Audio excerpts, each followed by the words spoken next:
Di sebuah pesta mewah, suami saya yang seorang CEO menelepon dan memaki saya, menyebut saya perempuan kampungan yang sebaiknya jangan datang kemari hanya untuk mencari makan gratis. Saya menjawab dengan tenang, "Baik, Mas." Lalu, saya segera berbalik. Saya menelepon Ketua Dewan Pengawas Perusahaan untuk meminta pencabutan surat kuasa atas 51% saham, sekaligus mengumumkan keputusan tersebut kepada seluruh jajaran direksi saat itu juga. Malam itu, saat ponsel bergetar di tangan saya baru saja melangkah turun dari mobil di depan sebuah hotel bintang 5 di jantung kota Jakarta. Hak sepatu tinggi saya beradu dengan lantai marmer yang mengilap, bunyinya menggema dalam keheningan malam. Di hadapan saya, terhampar pemandangan gemerlap dari sebuah acara amal kelas atas. Mobil-mobil mewah berjejer rapi, para pria dalam balutan jas mahal, wanita dalam gaun malam yang anggun. Suara tawa dan obrolan terdengar riuh. Saya mengenakan gaun panjang berwarna merah anggur, tidak terlalu mencolok namun jelas bukan barang murahan. Saya telah bercermin cukup lama sebelum meninggalkan rumah, bertekad dalam hati bahwa hari ini saya tidak akan mempermalukan suami saya. Ponsel bergetar lagi. Di layar tertera nama Baskara, suami saya, Direktur Utama Sinar Mentari Investasi. Pria yang oleh semua orang disebut sebagai Pak Baskara yang sukses, Pak Baskara yang hebat, sedangkan saya, di hadapan semua orang, hanyalah istrinya, Ibu Baskara. Saya menempelkan ponsel ke telinga. Belum sempat saya bicara, suaranya yang rendah dan tertahan keluar dari sela-sela giginya, seolah takut didengar orang lain, namun penuh dengan kekesalan. "Citra, kamu di mana?" Saya menatap melalui pintu kaca besar, melihat punggungnya yang familiar di kejauhan dalam aula pesta. Ia memegang segelas anggur, dikelilingi oleh orang-orang yang tertawa dan berbincang. Saya menarik napas pelan. "Sudah sampai, Mas. Aku di depan lobi hotel." Hening sejenak di seberang sana, sebelum suaranya tiba-tiba menajam seperti pisau yang menggores kaca. "Siapa yang mengizinkanmu datang? Bukankah aku sudah bilang pada sopir untuk mengantarmu pulang? Siapa suruh kamu datang ke sini?" Saya tertegun. "Pak sopir bilang, Mas Baskara yang menyuruhnya mengantar ke sini." Dia tertawa sinis, suaranya terdengar menusuk. "Mengantarmu? Citra, apa kamu tidak mengerti bahasa manusia? Tempat seperti ini bukan tempatmu. Coba lihat dirimu di cermin, dari ujung rambut sampai ujung kaki, apa ada yang cocok dengan lobi itu? Aku akan bicara terus terang biar kamu paham," lanjutnya. "Aku tidak mau kamu berdiri di sini membuat orang lain menertawakan kita. Jangan buat aku malu. Naik mobil dan pulang sekarang juga.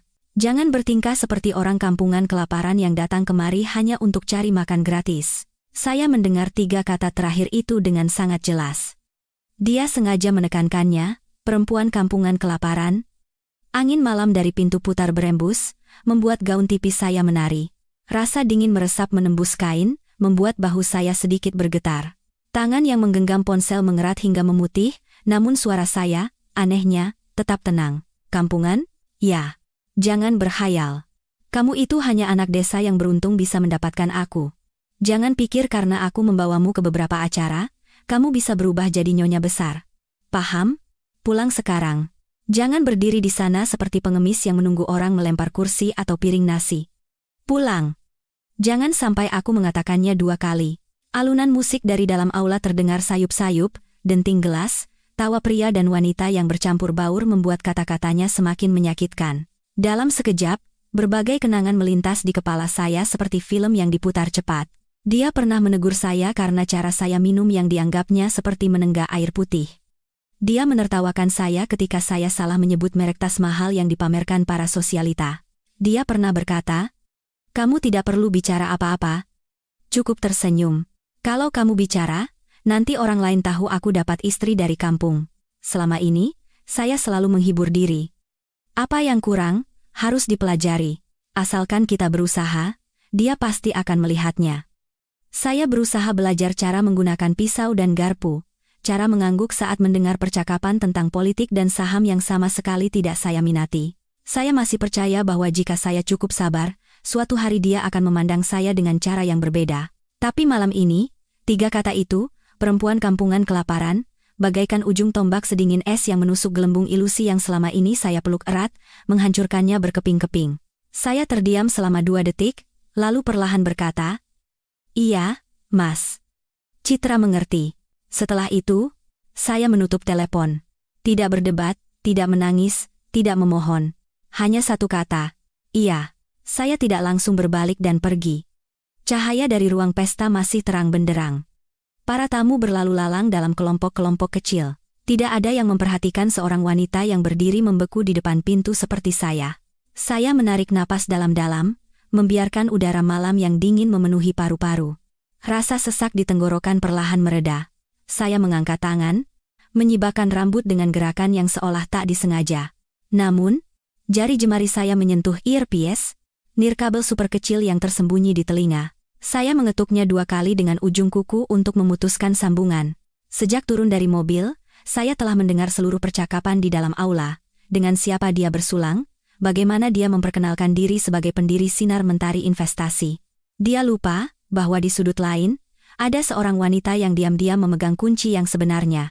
Saya berbalik, bukan untuk masuk ke dalam aula, melainkan berbelok ke sebuah lorong kecil di samping hotel. Jalan setapak berkerikil itu menuju sebuah taman yang sunyi. Cahaya lampu taman yang kekuningan dan suara lalu lintas yang perlahan menjauh menciptakan suasana yang berbeda. Saya mendorong pintu kaca, masuk ke sebuah pelataran dengan set meja kursi putih di bawah rerimbunan bunga bougainville. Di sini, gemerlap ibu kota hanyalah titik-titik cahaya di kejauhan, seperti lukisan yang tergantung di dinding. Saya duduk di kursi batu di sebuah gazebo, membuka tas tangan dan mengeluarkan sebuah ponsel tua. Cangkangnya hitam, kecil, dan berat model yang kini jarang digunakan orang. Ponsel ini peninggalan ibu, di dalamnya hanya tersimpan satu nomor, tanpa nama, tanpa catatan apapun. Ibu saya, Ibu Dewi. Orang lain mengenalnya sebagai investor dermawan yang memberikan modal kepada kami, sepasang suami istri, untuk memulai bisnis. Tidak ada yang tahu bahwa beliaulah yang sebenarnya menanamkan modal pertama, mendirikan dana keluarga Prameswari yang memegang 51% saham di Sinar Mentari Investasi, lalu menandatangani surat kuasa yang memberikan wewenang kepada Baskara untuk memegangnya atas nama. Di atas kertas, dia adalah pemegang saham mayoritas. Kenyataannya, dia hanyalah orang yang digaji untuk mengelola aset milik saya, putri tunggal Ibu Dewi. Di hari ibu meninggal, beliau menggenggam tangan saya, suaranya parau. Nak, jalani hidupmu. Cobalah percaya, cobalah mencintai. Tapi ingat, kita tidak akan pernah memberikan seluruh kunci rumah kepada orang luar. Kapanpun kamu merasa cukup, merasa sudah melihat segalanya dengan jelas, teleponlah nomor itu. Segalanya akan kembali ke tempatnya. Malam ini, saya tahu, saya sudah merasa cukup. Saya menekan nomor itu. Nada sambung hanya berbunyi sekali sebelum panggilan dijawab. Suara seorang pria, berat, berwibawa, dan jelas dalam setiap katanya, seolah sedang mengetuk palu di meja sidang. Sudah waktunya, Citra? Saya menatap cahaya hotel di kejauhan. Hati saya anehnya terasa sangat tenang. Iya. Pak Pramono. Ini Citra.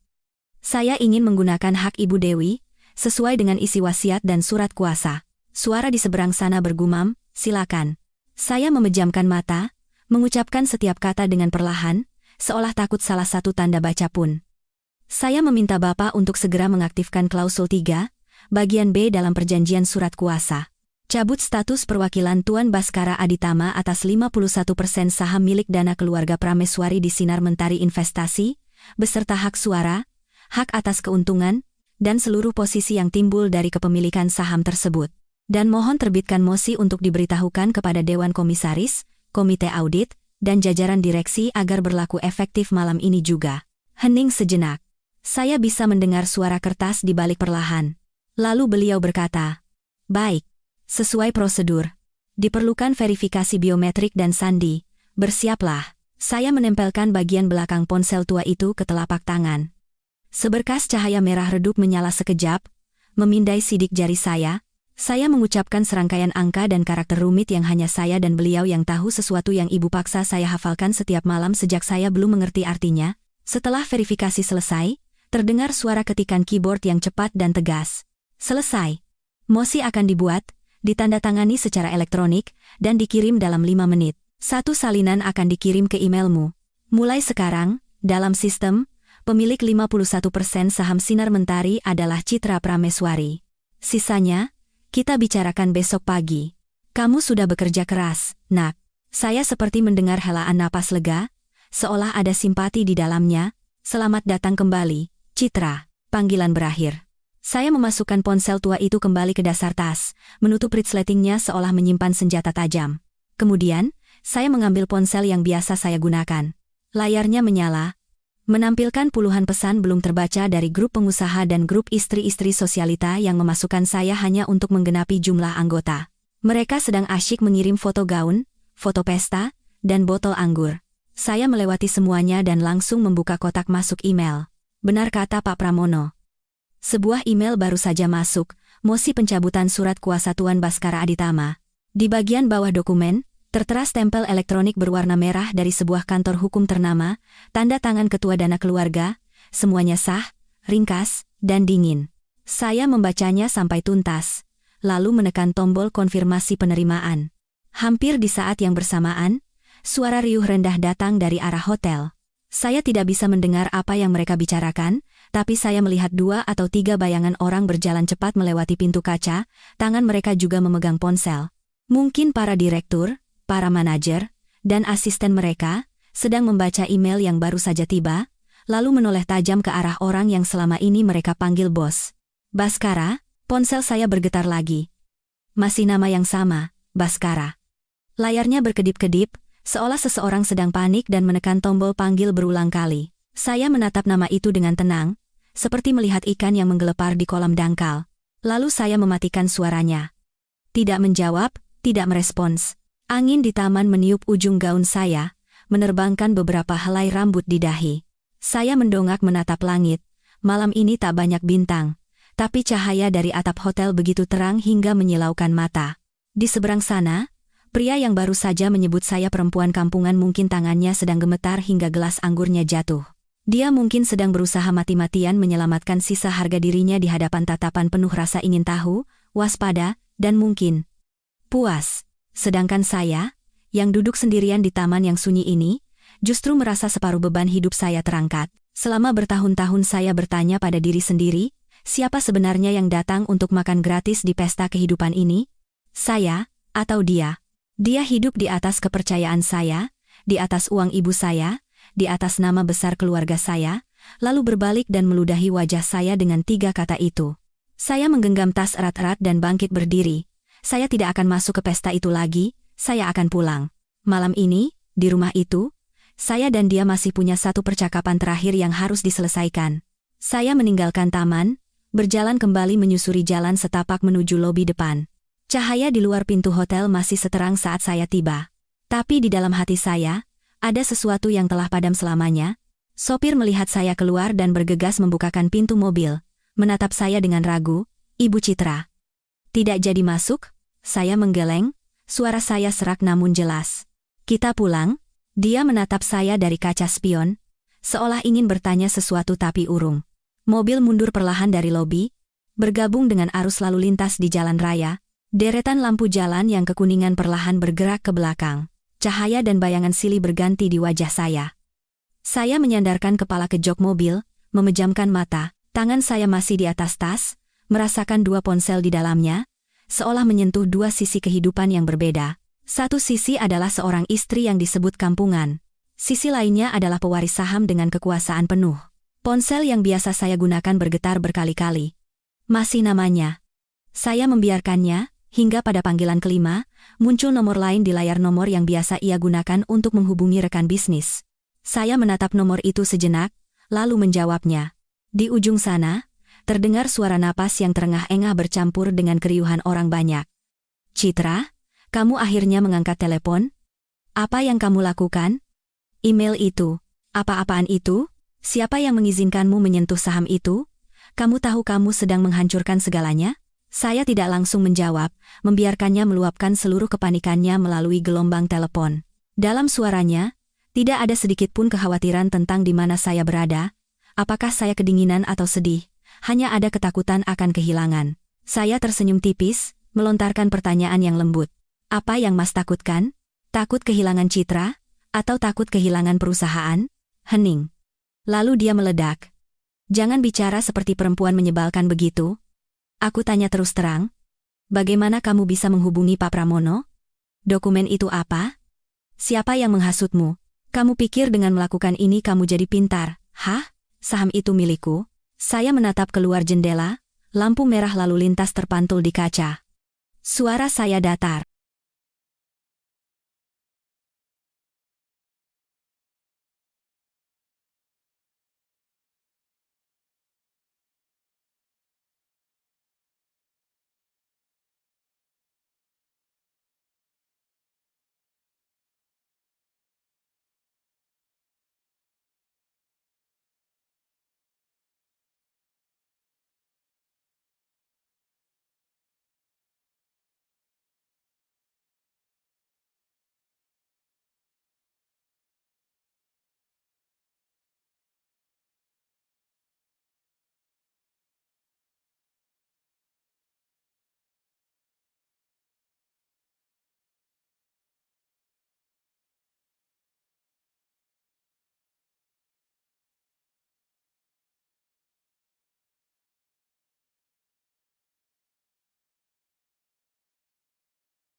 Iya, saham itu memang milik Mas. Milik. Masa lalu. Saham itu milik Ibu Dewi, ibu saya, beliau pemiliknya. Mas hanya digaji untuk memegangnya. Lupa, ya? Ujung telepon seolah ada yang mencekik lehernya. Dia tergagap. Omong kosong apa ini? Ibumu hanya ikut berinvestasi. Aku yang membangunnya. Citra, pulang sekarang. Kita bicara baik-baik. Jangan melakukan hal gila di luar sana. Pulang. Aku tunggu di depan pintu. Dia memutus panggilan lebih dulu, seperti biasanya, tidak memberi saya kesempatan untuk bicara lagi. Saya tersenyum kecil. Tunggulah sepuasmu. Mobil berbelok ke jalan yang familiar, menuju sebuah kompleks perumahan elit. Gerbang rumah saya yang juga rumahnya terang benderang oleh lampu. Dari kejauhan, saya bisa melihat siluet seorang pria berdiri bersedekap di depan pintu, tampak gelisah, sesekali melihat ponselnya. Sopir menepikan mobil. Bu Citra, saya tunggu atau langsung pulang? Saya berpikir sejenak. Pulang saja, Pak. Tidak perlu menunggu. Baik, Bu. Kalau ada apa-apa, Ibu telepon saya saja. Saya mendorong pintu mobil dan melangkah keluar. Udara di halaman rumah tidak terlalu kencang, tapi cukup dingin. Di bawah cahaya lampu kekuningan, wajahnya tampak kuyu, rambutnya acak-acakan, dasi dilonggarkan, dan jasnya tersampir di lengan. Jauh berbeda dari citranya saat bersulang di dalam pesta tadi. Melihat saya, dia langsung menghampiri, mulutnya terbuka dengan bentakan. Citra, kamu sudah gila? Ya? Kamu tahu apa yang baru saja kamu lakukan? Saya tidak menghindar, juga tidak membalas amarahnya. Saya hanya sedikit memiringkan tubuh dan berkata kepada satpam yang berdiri di sudut. Pak, masuk saja, istirahat. Biar saya yang masuk sendiri. Satpam itu mengangguk, melirik Baskara dengan cemas, lalu beranjak masuk. Pintu gerbang otomatis perlahan menutup, menyisakan celah yang cukup untuk sepasang suami istri berdiri berhadapan. Dia mencengkeram lengan saya, jawab aku. Siapa yang mengizinkanmu menyentuh saham itu? Pak Pramono yang menghasutmu, kan? Kamu pikir kamu ini siapa? Saya melepaskan tangannya, mundur selangkah untuk menjaga jarak. Suara saya tetap tenang. Pertanyaan masalah. Bukan siapa yang mengizinkan, tapi saya punya hak. Saya pewaris 51% saham dari dana keluarga yang didirikan ibu. Saya punya hak untuk mencabut surat kuasa. Saya hanya mengikuti perjanjian. Dia tertawa. Hah? Perjanjian? Citra, waktu kamu menandatangani dokumen itu, kamu mengerti apa? Ibumu hanya menaruh uang. Aku yang mengubah modal itu menjadi perusahaan, tanpa aku, tidak akan ada sinar mentari hari ini. Kamu pikir dengan melempar beberapa miliar rupiah kamu bisa bicara seenaknya? Saya menatap lurus ke matanya, perlahan mengeluarkan ponsel tua itu dan menunjukkannya. Masih ingat hari Mas menandatangani surat kuasa dengan ibu? Saat itu, Mas butuh uang sekali. Mas lari ke sana kemari, ditolak di mana-mana. Akhirnya, ibu yang memberikan modal, tanpa mencantumkan namanya, tanpa pamer. Hanya meminta Mas memegang saham itu sampai Citra cukup dewasa untuk mengambil alih. Mas menandatangani semua dokumen tanpa membacanya dengan teliti, karena Mas pikir Mas pintar. Mas pikir wanita tua seperti ibu bisa dengan mudah Mas permainkan. Wajahnya memucat. Jangan mengarang. Itu perjanjian investasi bersama, bukan? Saya tidak mengarang. Untuk pertama kalinya sejak pulang, saya menggunakan kata saya, bukan Citra. Dalam perjanjian itu tertulis sangat jelas. Ibu mendirikan dana keluarga Prameswari, memegang kendali penuh. Mas hanyalah perwakilan sementara, menerima gaji dan bonus sesuai kinerja. Kapanpun saya meminta, surat kuasa bisa dihentikan secara sepihak dan semuanya ditarik kembali. Hari ini, saya telah melakukannya. Tangannya gemetar. Tidak mungkin. Kalau begitu, kenapa selama ini tidak ada yang bicara apa-apa? Kenapa Pak Pramono? Kenapa pihak dana keluarga tidak pernah protes? Saya menghela napas panjang, bukan karena kasihan, tapi karena menyesali kebutaan saya sendiri selama ini, karena ibu ingin memberi Mas kesempatan. Dan memberi saya kesempatan, beliau pikir, mungkin Mas akan melihat nilai saya. Mungkin di antara kita bukan hanya sekadar perjanjian, tapi benar-benar sebuah keluarga. Karena itu, beliau menyuruh saya menikah dengan Mas, mencoba menjalani hidup, dan melihat bagaimana Mas akan memperlakukan saya. Kapanpun saya merasa cukup, barulah saya menelepon. Saya mengangkat ponsel yang biasa saya gunakan, membuka email, memperbesar tulisan merah di akhir mosi, dan menyodorkannya. Lihat. Ini mosi yang sudah ditandatangani dan dikirim ke seluruh dewan. Mulai sekarang, Mas bukan lagi perwakilan untuk saham tersebut. Mas masih punya bagian yang Mas bangun sendiri, ibu tidak mengambilnya. Tapi bagian milik dana keluarga, sudah kembali ke tempatnya. Dia menatap layar, matanya memerah, bibirnya bergetar. Citra, kamu membunuhku. Saya tertawa, meski hati saya sakit. Bagus sekali ucapanmu. Aku membunuhmu? Lalu selama bertahun-tahun ini, saat Mas membunuh hati saya, membunuh harga diri saya, bagaimana? Mas menggunakan uang ibu saya, nama baik keluarga saya, untuk mencari proyek, untuk berdiri di tengah masyarakat, menjadikan istri kampungan ini sebagai latar belakang, lalu menggunakan uang itu, untuk membiayai kesenangan Mas di luar sana yang hanya saya dengar desas-desusnya. Mas menyebut itu hasil kerja Mas? Mas yang membangunnya? Dia mendekat, suaranya melembut, antara memohon dan mengancam. Oke, aku akui aku salah bicara, aku terlalu emosi, tapi Citra, ini bukan main-main. Kalau kamu mencabut kuasa sekarang, sinar mentari akan kacau. Proyek-proyek besar, berapa banyak orang, berapa banyak keluarga yang hidup dari perusahaan ini, kamu mau melihatnya hancur? Kalau perusahaan bermasalah, apa ibu di surga bisa tenang? Menyebut nama ibu membuat hati saya sakit, tapi juga menyadarkan saya menarik napas dalam. Justru karena memikirkan ibu, saya tidak bisa membiarkan Mas terus seperti ini. Mas pikir saya tidak tahu apa yang Mas lakukan? Proyek di luar negeri itu, pinjaman bank yang tidak transparan, transfer uang berkali-kali ke nama ibu Mas, ke nama sepupu Mas di daerah. Mas sudah menyiapkan jalan keluar untuk diri sendiri. Perusahaan, pemegang saham kecil, karyawan. Siapa yang akan peduli? Jangan jadikan mereka tameng untuk mempertahankan kursimu. Dia tersentak. Matanya berkilat panik. Siapa? Siapa yang memberitahumu? Citra, kamu memata-mataiku? Kamu membongkar rekeningku? Saya tidak perlu memata-matai. Pengacara saya bisa melakukannya lebih baik. Suara saya pelan. Tapi setiap kata terasa berat. Mas pikir bisa menyembunyikannya dari siapa?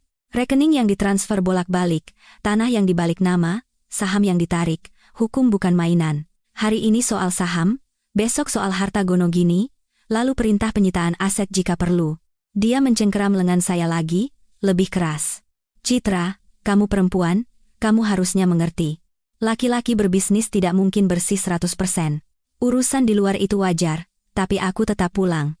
Tetap memberimu status. Tetap mengurus semua orang di rumah ini. Kamu mau apa aku berikan? Aku bisa tambah sahammu. Mau? Tolong. Cabut mosi itu. Besok kamu telepon Pak Pramono, bilang kamu salah paham, bilang kamu hanya emosi sesaat. Aku bisa berlutut di hadapanmu. Saya menatapnya. Tiba-tiba, pemandangan menyedihkan ini terasa begitu aneh hingga menggelikan. Pria yang biasa duduk di ujung meja rapat, membentak karyawan hingga gemetar, yang pernah mengajari saya cara menjaga citra suami, kini bicara soal berlutut. Tapi bibirnya masih bergetar, matanya terus melirik, melihat apakah saya akan luluh. Saya tidak butuh Mas berlutut. Saya menarik tangan saya, mengibaskannya seolah membersihkan debu. Saya hanya ingin Mas mengingat kalimat yang Mas ucapkan malam ini. Jangan datang untuk cari makan gratis, dasar perempuan kampungan. Mas sudah memutus tali terakhir. Mas Baskara, sejak Mas menekankan 3 kata itu, Mas tidak punya hak lagi menyebut kata suami istri kepada saya. Dia berdiri mematung. Cahaya lampu menerpa wajahnya, menampakkan jejak kelelahan dan kerutan di sudut mata yang biasanya tak pernah saya perhatikan. Lalu, seperti orang tenggelam yang meraih sedotan terakhir, dia mencoba lagi. Citra, dengarkan aku. Soal urusan luar, soal perusahaan, kita bicarakan nanti.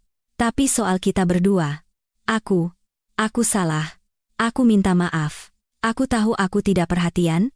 Aku meremehkan perasaanmu. Mulai besok, aku akan berhenti.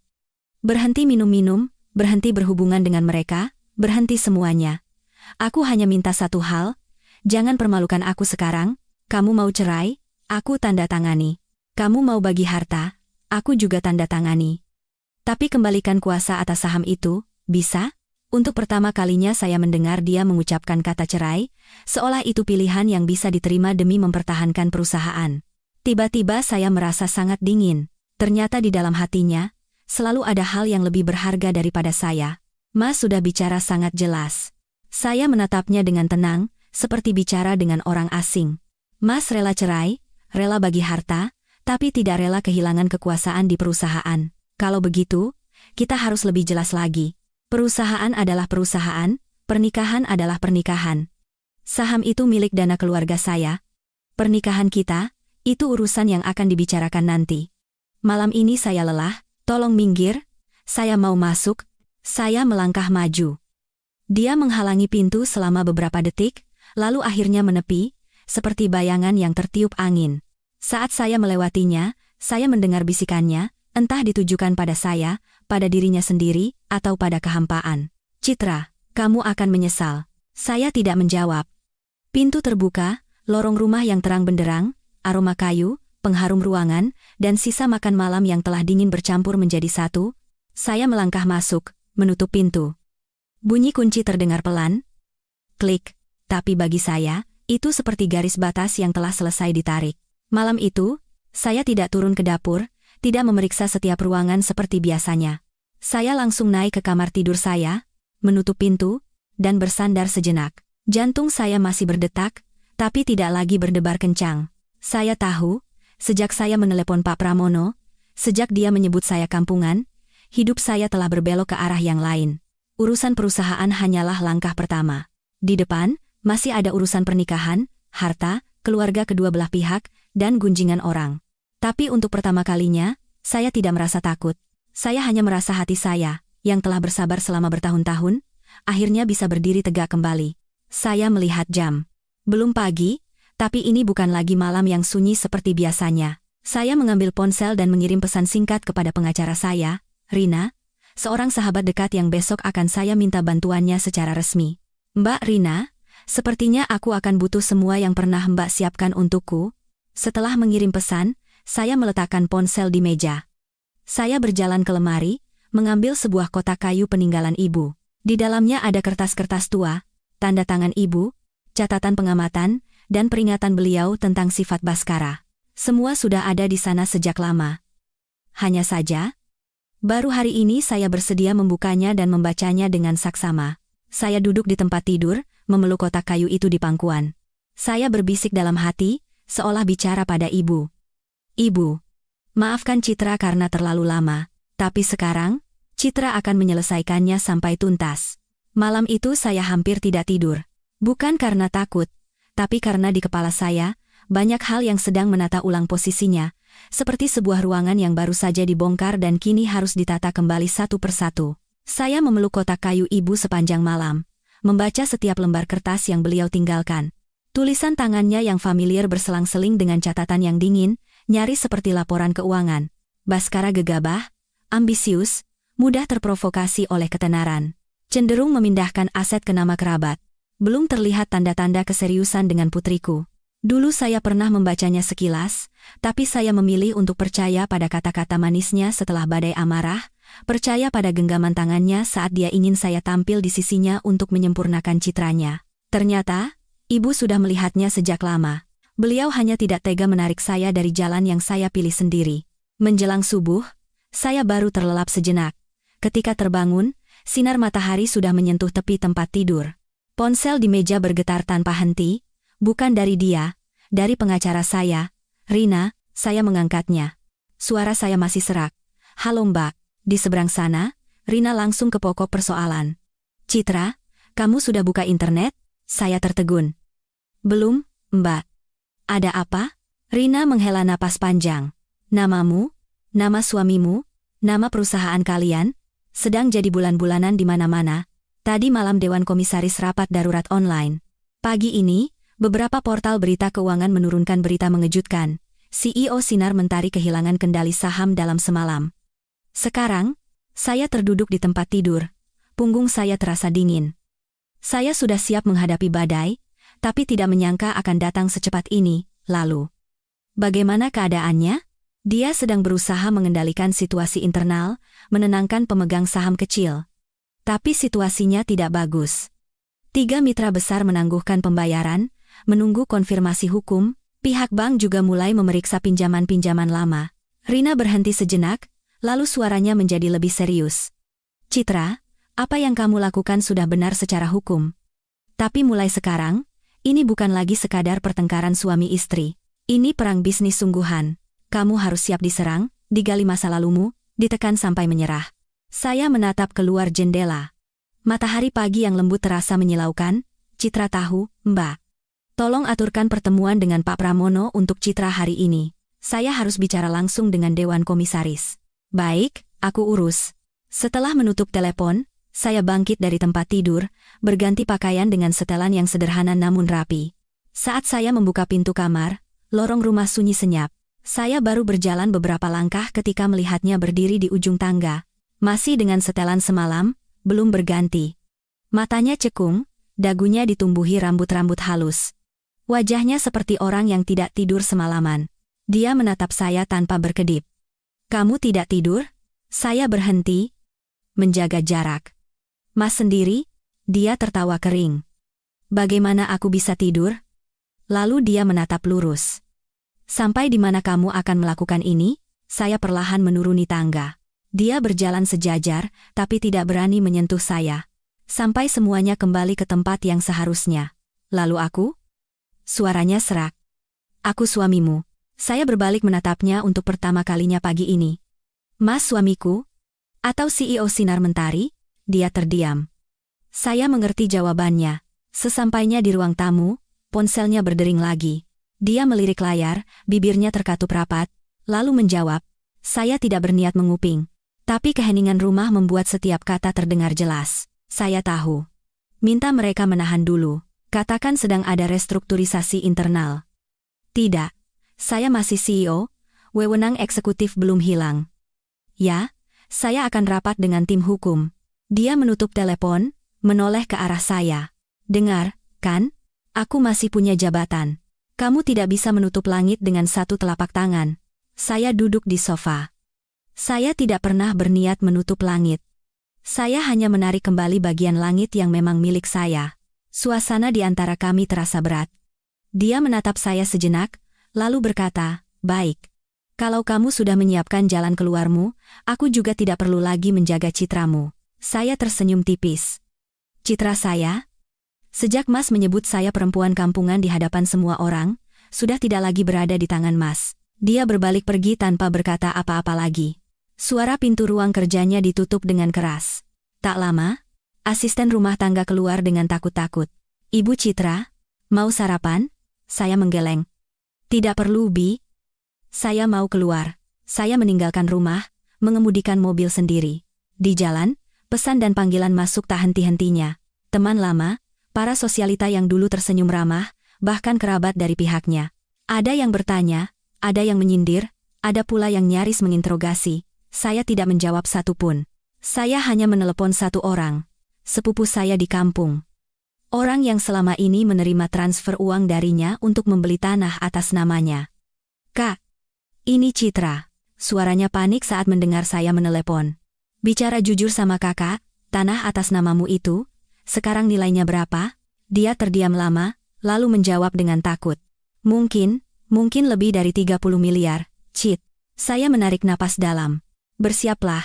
Kakak akan mengirim pengacara untuk bicara denganmu.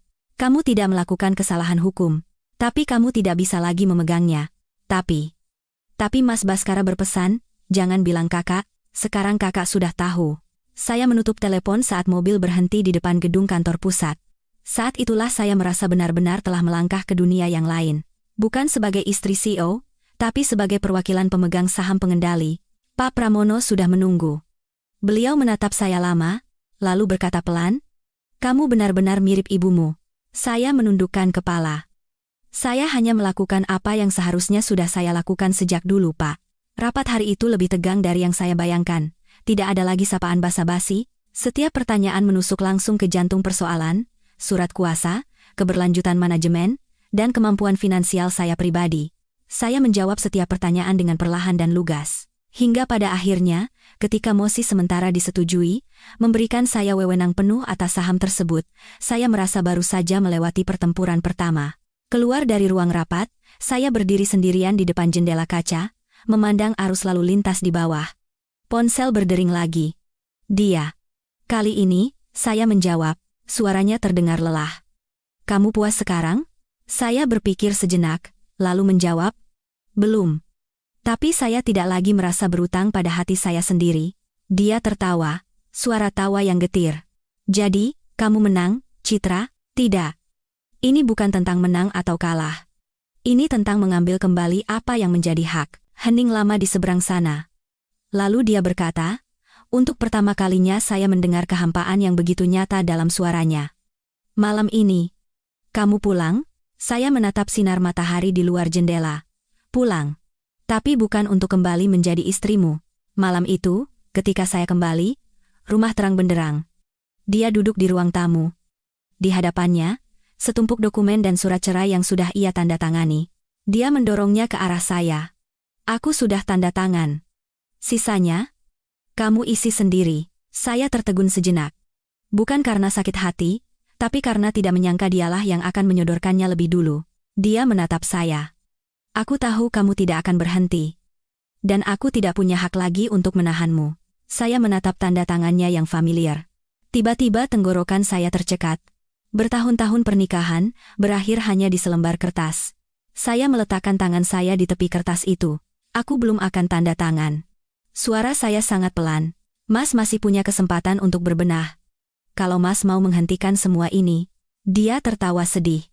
"Kalau aku berbenah, apa yang tersisa?" "Tersisa kemanusiaanmu," jawab saya. Dia menggeleng. Saya mengambil pulpen. Tangan saya sedikit gemetar, tapi goresan tanda tangan saya tetap tegas. Ketika saya selesai meletakkan pulpen, saya tahu satu babak telah benar-benar berakhir. Dia menatap kertas itu sejenak, lalu bangkit. "Kemasi barang-barangmu, aku akan pindah ke apartemen." Saya mengangguk. "Baik." Malam itu, kami tidak bertengkar, tidak saling merebut. Hanya berpapasan dalam diam di rumah yang pernah kami sebut rumah. Ketika pintu kamarnya tertutup, saya duduk di sofa, menghela napas sangat panjang.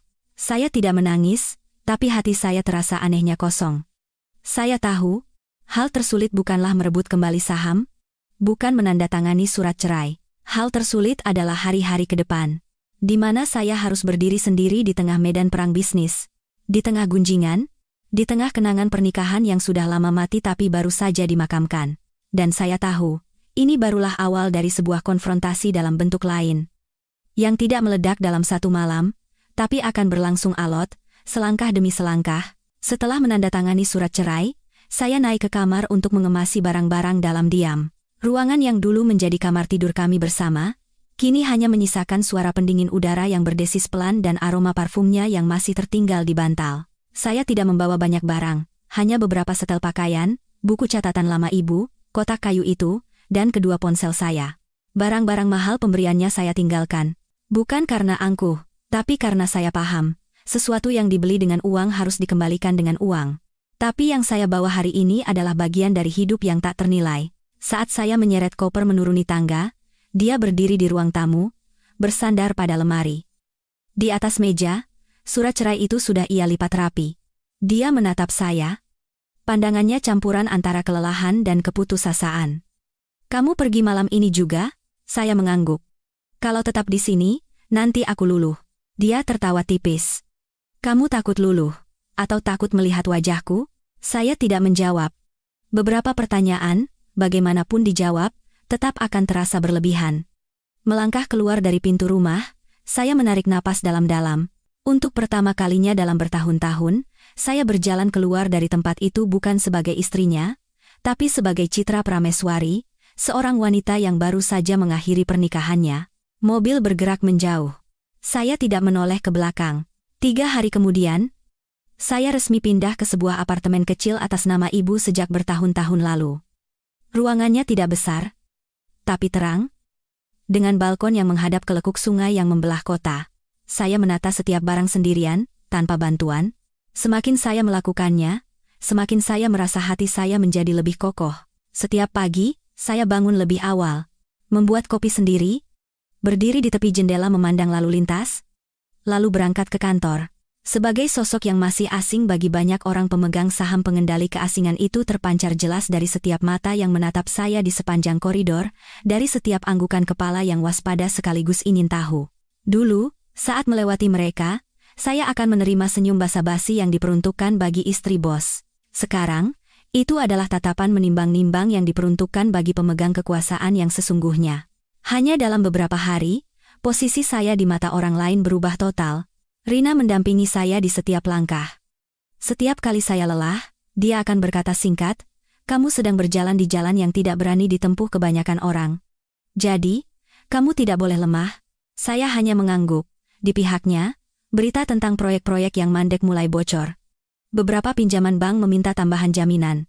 Seorang mitra asing secara resmi mengirim surat penangguhan kerjasama tanpa batas waktu. Dewan komisaris rapat terus-menerus.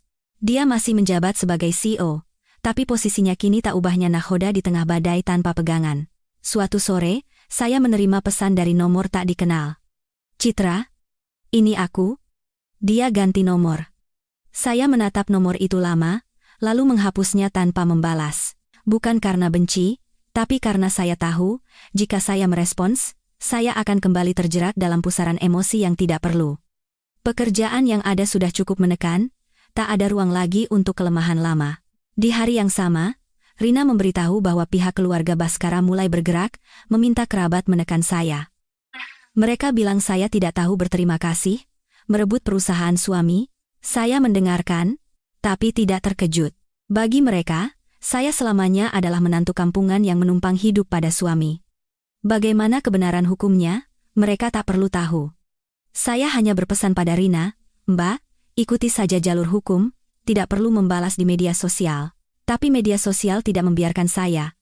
Artikel dan komentar jahat mulai bermunculan. Orang-orang menggali masa lalu saya, kampung halaman saya, asal-usul saya. Mereka menyebut saya istri perebut tahta, bunga baja yang ambisius, versi istri sah dari pelakor. Saya membaca beberapa komentar, lalu mematikan ponsel.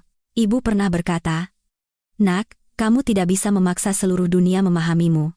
Kamu hanya perlu untuk tidak salah memahami dirimu sendiri." Seminggu kemudian, Dewan meminta rapat khusus dengan kehadiran seluruh pemegang saham mayoritas. Agendanya tidak disebutkan, tapi saya paham, mereka ingin melihat apakah saya punya wibawa yang cukup untuk duduk di posisi ini. Malam sebelum rapat, saya duduk sendirian di apartemen, membaca semua dokumen keuangan yang dikirimkan tim Pak Pramono. Angka-angka dingin tersaji di hadapan saya, tapi di balik setiap angka, ada ratusan nyawa, ada gaji, ada proyek, ada masa depan organisasi. Saya merasakan tanggung jawab sesungguhnya dari memegang 51% saham untuk pertama kalinya. Hampir tengah malam, ponsel berdering. Nomor tak dikenal, saya ragu sejenak sebelum menjawab, suaranya terdengar lelah. "Kamu belum tidur?" Saya diam. Dia melanjutkan, seolah bicara sendiri. "Besok Dewan akan rapat. Kamu sudah bersiap?" "Saya sudah mempersiapkan bagian saya," jawab saya tenang. Dia tertawa pelan. "Aku juga. Citra, bagaimanapun juga, aku harap kamu mengerti bahwa di perusahaan ini ada keringatku. Saya tidak pernah menolak hasil kerjamu. Saya hanya tidak terima caramu menggunakannya untuk menginjak-injak saya dan memindahkan apa yang bukan milikmu." Dia terdiam lama, lalu berkata, "Besok, aku tidak akan mengalah." "Saya juga," jawab saya. Panggilan berakhir dengan dingin, layaknya kontrak bisnis. Keesokan paginya, ruang rapat terasa sesak. Suasananya begitu berat hingga suara kursi digeser pun terdengar jelas. Dia duduk di ujung meja seperti biasa, tapi saya duduk di seberangnya. Kami tidak lagi di pihak yang sama. Pak Pramono membuka rapat dengan singkat, lalu para pemegang saham mulai angkat bicara. Ada yang bertanya tentang strategi baru, ada yang khawatir tentang ketidakstabilan personel, ada yang bertanya langsung tentang transfer dana mencurigakan selama ini. Dia menjawab hampir semuanya, suaranya masih tegas, tapi sorot matanya menunjukkan ketegangan. Tiba giliran saya, seisi ruangan hening. Saya bangkit berdiri, bicara tidak keras tapi jelas. Saya di sini bukan untuk merebut kekuasaan pribadi, saya di sini untuk melakukan 3 hal. 1. Memeriksa seluruh arus kas dalam 6 bulan terakhir. 2. Mengaudit semua transaksi yang melibatkan kerabat eksekutif. Dan 3. Menangguhkan sementara proyek-proyek yang memiliki sinyal risiko. Perusahaan mungkin akan berjalan lebih lambat 1 langkah, tapi tidak boleh salah jalan barang 1 langkah pun. Seorang pemegang saham besar mengerutkan kening. Anda yakin cara itu tidak akan mengguncang perusahaan? Saya menatap lurus. Jika apa yang dilakukan Pak Baskara selama 6 bulan terakhir transparan, maka apa yang saya usulkan hanyalah prosedur administratif. Tapi jika tidak transparan, guncangan itu adalah harga yang harus dibayar. Dia menatap saya, matanya menantang. Citra, kamu duduk di sini sebagai pemegang saham, atau karena dendam pribadi antara suami istri? Saya menjawab seketika. Saya duduk di sini sebagai penanggung jawab hukum dan penanggung jawab atas ratusan karyawan. Urusan suami istri sudah selesai dengan surat cerai. Mohon jangan mencampur adukan kedua hal itu. Suasana memanas. Setelah perdebatan hampir 3 jam, akhirnya Dewan menyetujui usulan saya dengan suara mayoritas yang tipis. Ketika Pak Pramono mengetuk palu, saya tahu perang ini belum usai, tapi saya telah mendapatkan pijakan yang sesungguhnya. Keluar dari ruang rapat, saya melihatnya berdiri di koridor, menghalangi jalan saya. Kali ini tidak ada amarah, hanya kelelahan dan sesuatu yang nyaris seperti pengakuan. Sejak kapan kamu belajar menjadi lawanku? Saya menatapnya.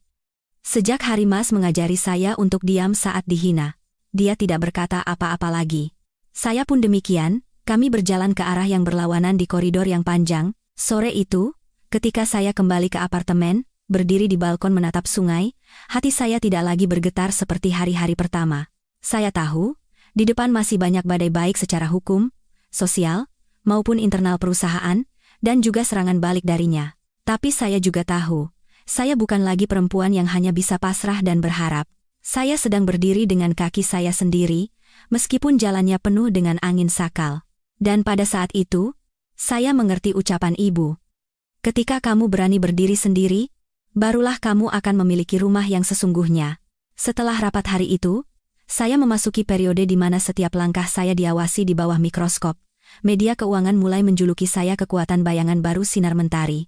Sementara itu, media sosial bersenang-senang dengan istilah mantan istri CEO dan kudeta spektakuler. Saya membacanya, lalu membiarkannya berlalu. Saya mengerti satu hal. Ketika orang tidak bisa menyentuh diri kita, mereka akan menyentuh cerita tentang kita. 3 minggu berikutnya terasa seperti tidak ada siang atau malam. Saya makan terburu-buru di ruang rapat, tidur sejenak di sofa kantor, mata saya terpaku pada tabel angka. Tim auditor independen yang saya undang bekerja berdampingan dengan divisi keuangan internal. Setiap transaksi, setiap aliran dana, dibalik dan diperiksa, angka-angka mulai berbicara dengan sendirinya.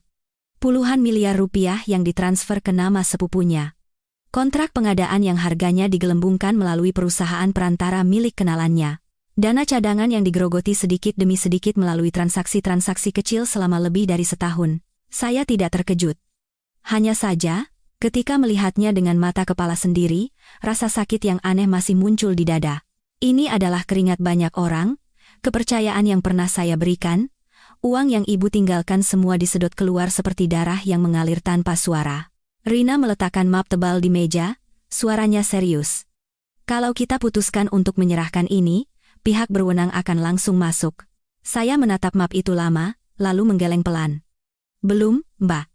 Citra ingin dia melihat sendiri sudah sejauh mana dia melangkah. Rina menatap saya tak mengerti, tapi menghormati keputusan saya.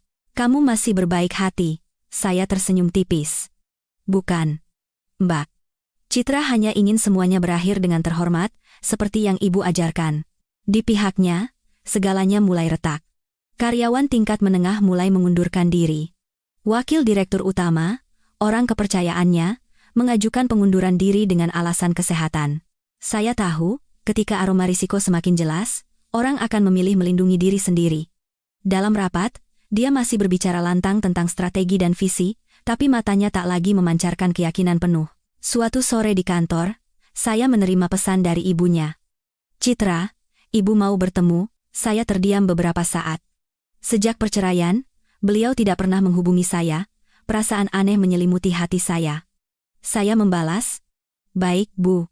Nanti Citra ke sana." Rumah ibunya berada di sebuah gang yang tenang. Ketika saya masuk, beliau duduk sendirian di ruang tamu, tangannya mengelus tasbih. Melihat saya, beliau meletakkan tasbihnya, menatap saya lama, tatapannya tak lagi tajam seperti biasa, hanya ada kelelahan seorang wanita yang baru sadar bahwa putranya tidak lagi berdiri di puncak. "Duduk, Nak," suaranya serak. Saya duduk di seberangnya. Suasana antara dua wanita yang pernah menjadi mertua dan menantu kini terasa begitu asing. Setelah hening yang cukup lama, beliau akhirnya bicara. "Citra, ibu tidak akan bertanya soal urusan kalian. Ibu hanya mau tanya satu hal. Apa kamu berniat memojokkan Baskara sampai ke ujung?" Saya menatap tangannya yang sedikit gemetar di atas tasbih. "Kalau niat saya begitu, masalah ini tidak akan menunggu sampai hari ini, Bu." Beliau memejamkan mata. "Dia salah, ibu tahu. Tapi dia tetap anak ibu." Saya mengangguk. "Saya juga pernah menganggapnya sebagai suami saya, Bu." Beliau membuka mata, ada sorot luka yang tulus di sana. "Lalu, apa rencanamu?" Saya terdiam lama, lalu menjawab, "Saya ingin dia berhenti sendiri, mengembalikan apa yang bukan miliknya. Setelah itu, saya tidak akan melangkah lebih jauh." Beliau menatap saya, seolah ingin membaca isi hati saya. "Kamu memberinya jalan keluar.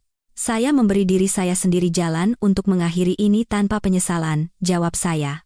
Sebelum saya pulang, beliau menggenggam tangan saya. "Citra, ibu pernah berpikir kamu hanya gadis lugu yang mudah dikendalikan. Ibu salah." Saya menunduk. "Saya juga pernah salah, Bu." Kembali ke mobil, saya duduk terdiam cukup lama. Angin malam yang masuk melalui jendela terasa menusuk.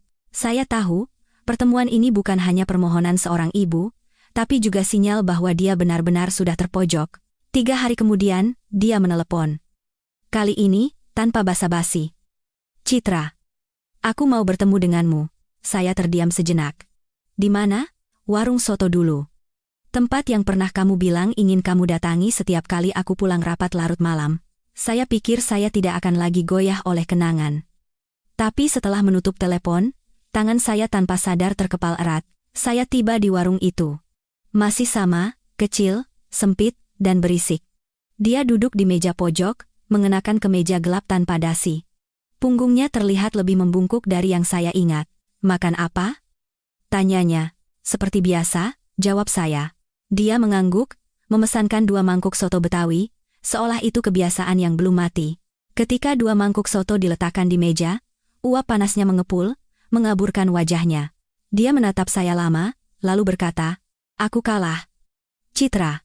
Saya sedikit terkejut. Dia mengaku lebih cepat dari yang saya duga. Dia tertawa getir. "Kalau tidak mengaku, mau apa lagi? Orang-orangku satu persatu pergi, mitra membelakangi, dana diblokir, proyek dibekukan. Aku mau berontak pun sudah tidak punya tenaga." Saya menatap mangkuk soto di hadapan saya. "Lalu, Mas memanggilku untuk apa?" Suaranya merendah. "Aku mau bernegosiasi." Saya mengangkat wajah. "Soal saham?" "Bukan.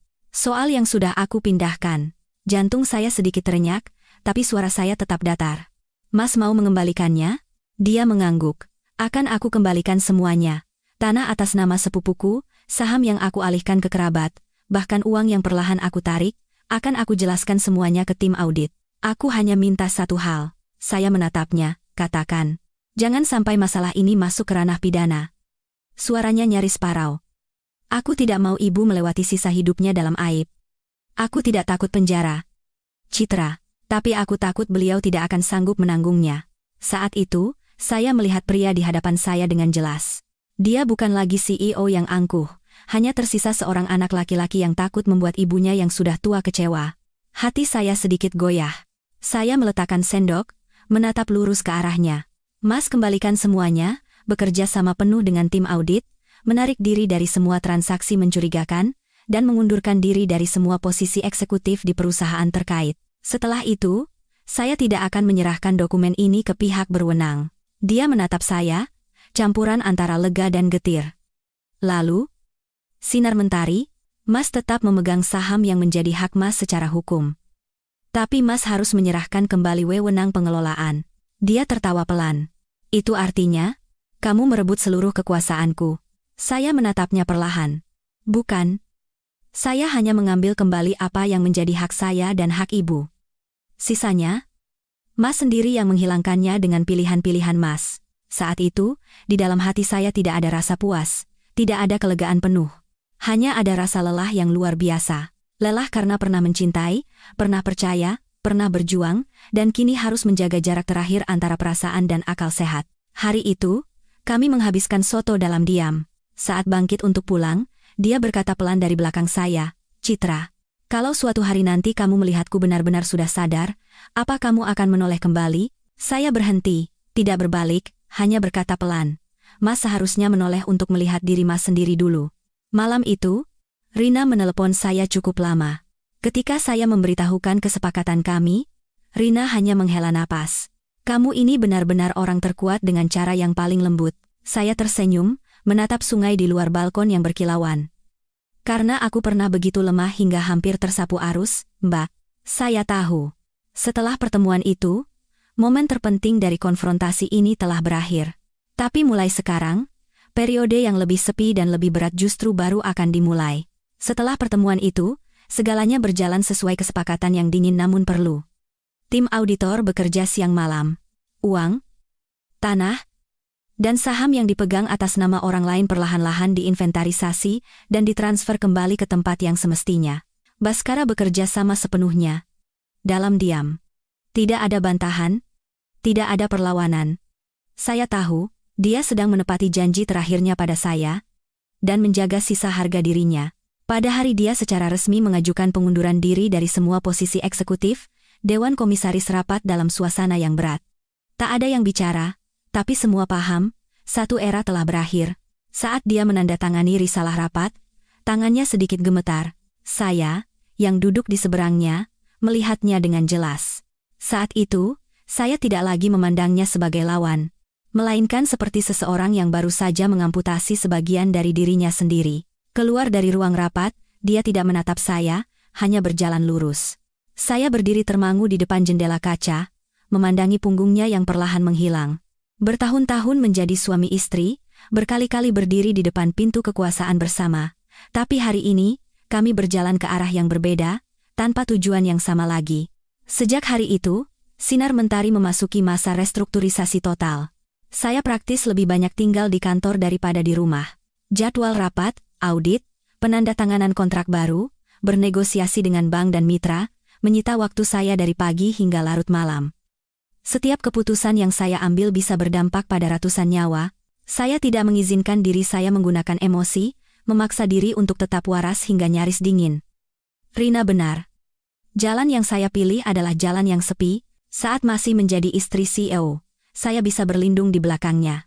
Sekarang, saya berdiri di pucuk pimpinan, tak ada ruang untuk kelemahan. Suatu malam yang sangat larut, saya menerima pesannya, singkat, bagian terakhir sudah aku transfer. Saya hanya membalas, sudah diterima. Lalu dia mengirim pesan lagi. "Citra, aku akan pindah dari Jakarta." Saya terdiam beberapa saat sebelum mengetik.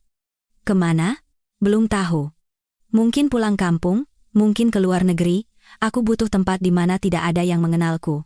Saya membaca pesan itu lama sekali. Di hati saya tak ada lagi kemarahan, hanya rasa hampa yang samar. Saya membalas, "Jaga kesehatan." Dia tidak membalas lagi. Itulah pesan terakhir di antara kami. Hari-hari berikutnya, pekerjaan perlahan mulai menemukan arah baru, keuangan dikontrol ketat, kontrak yang tidak transparan dibatalkan.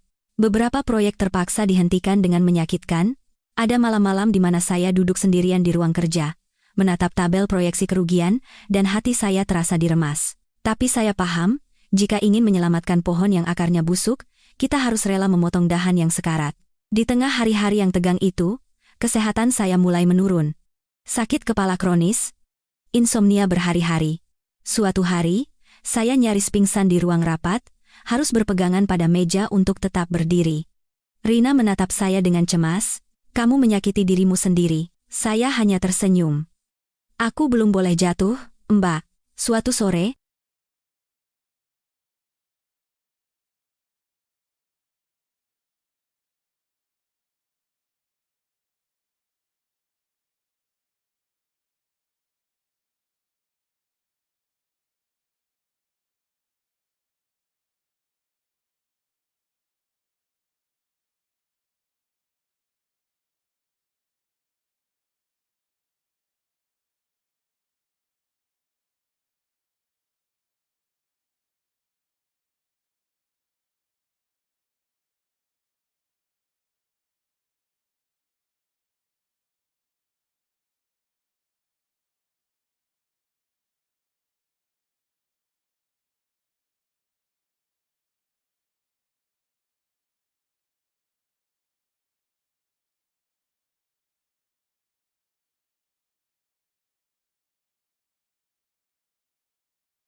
saat saya baru tiba di apartemen, hujan turun dengan deras.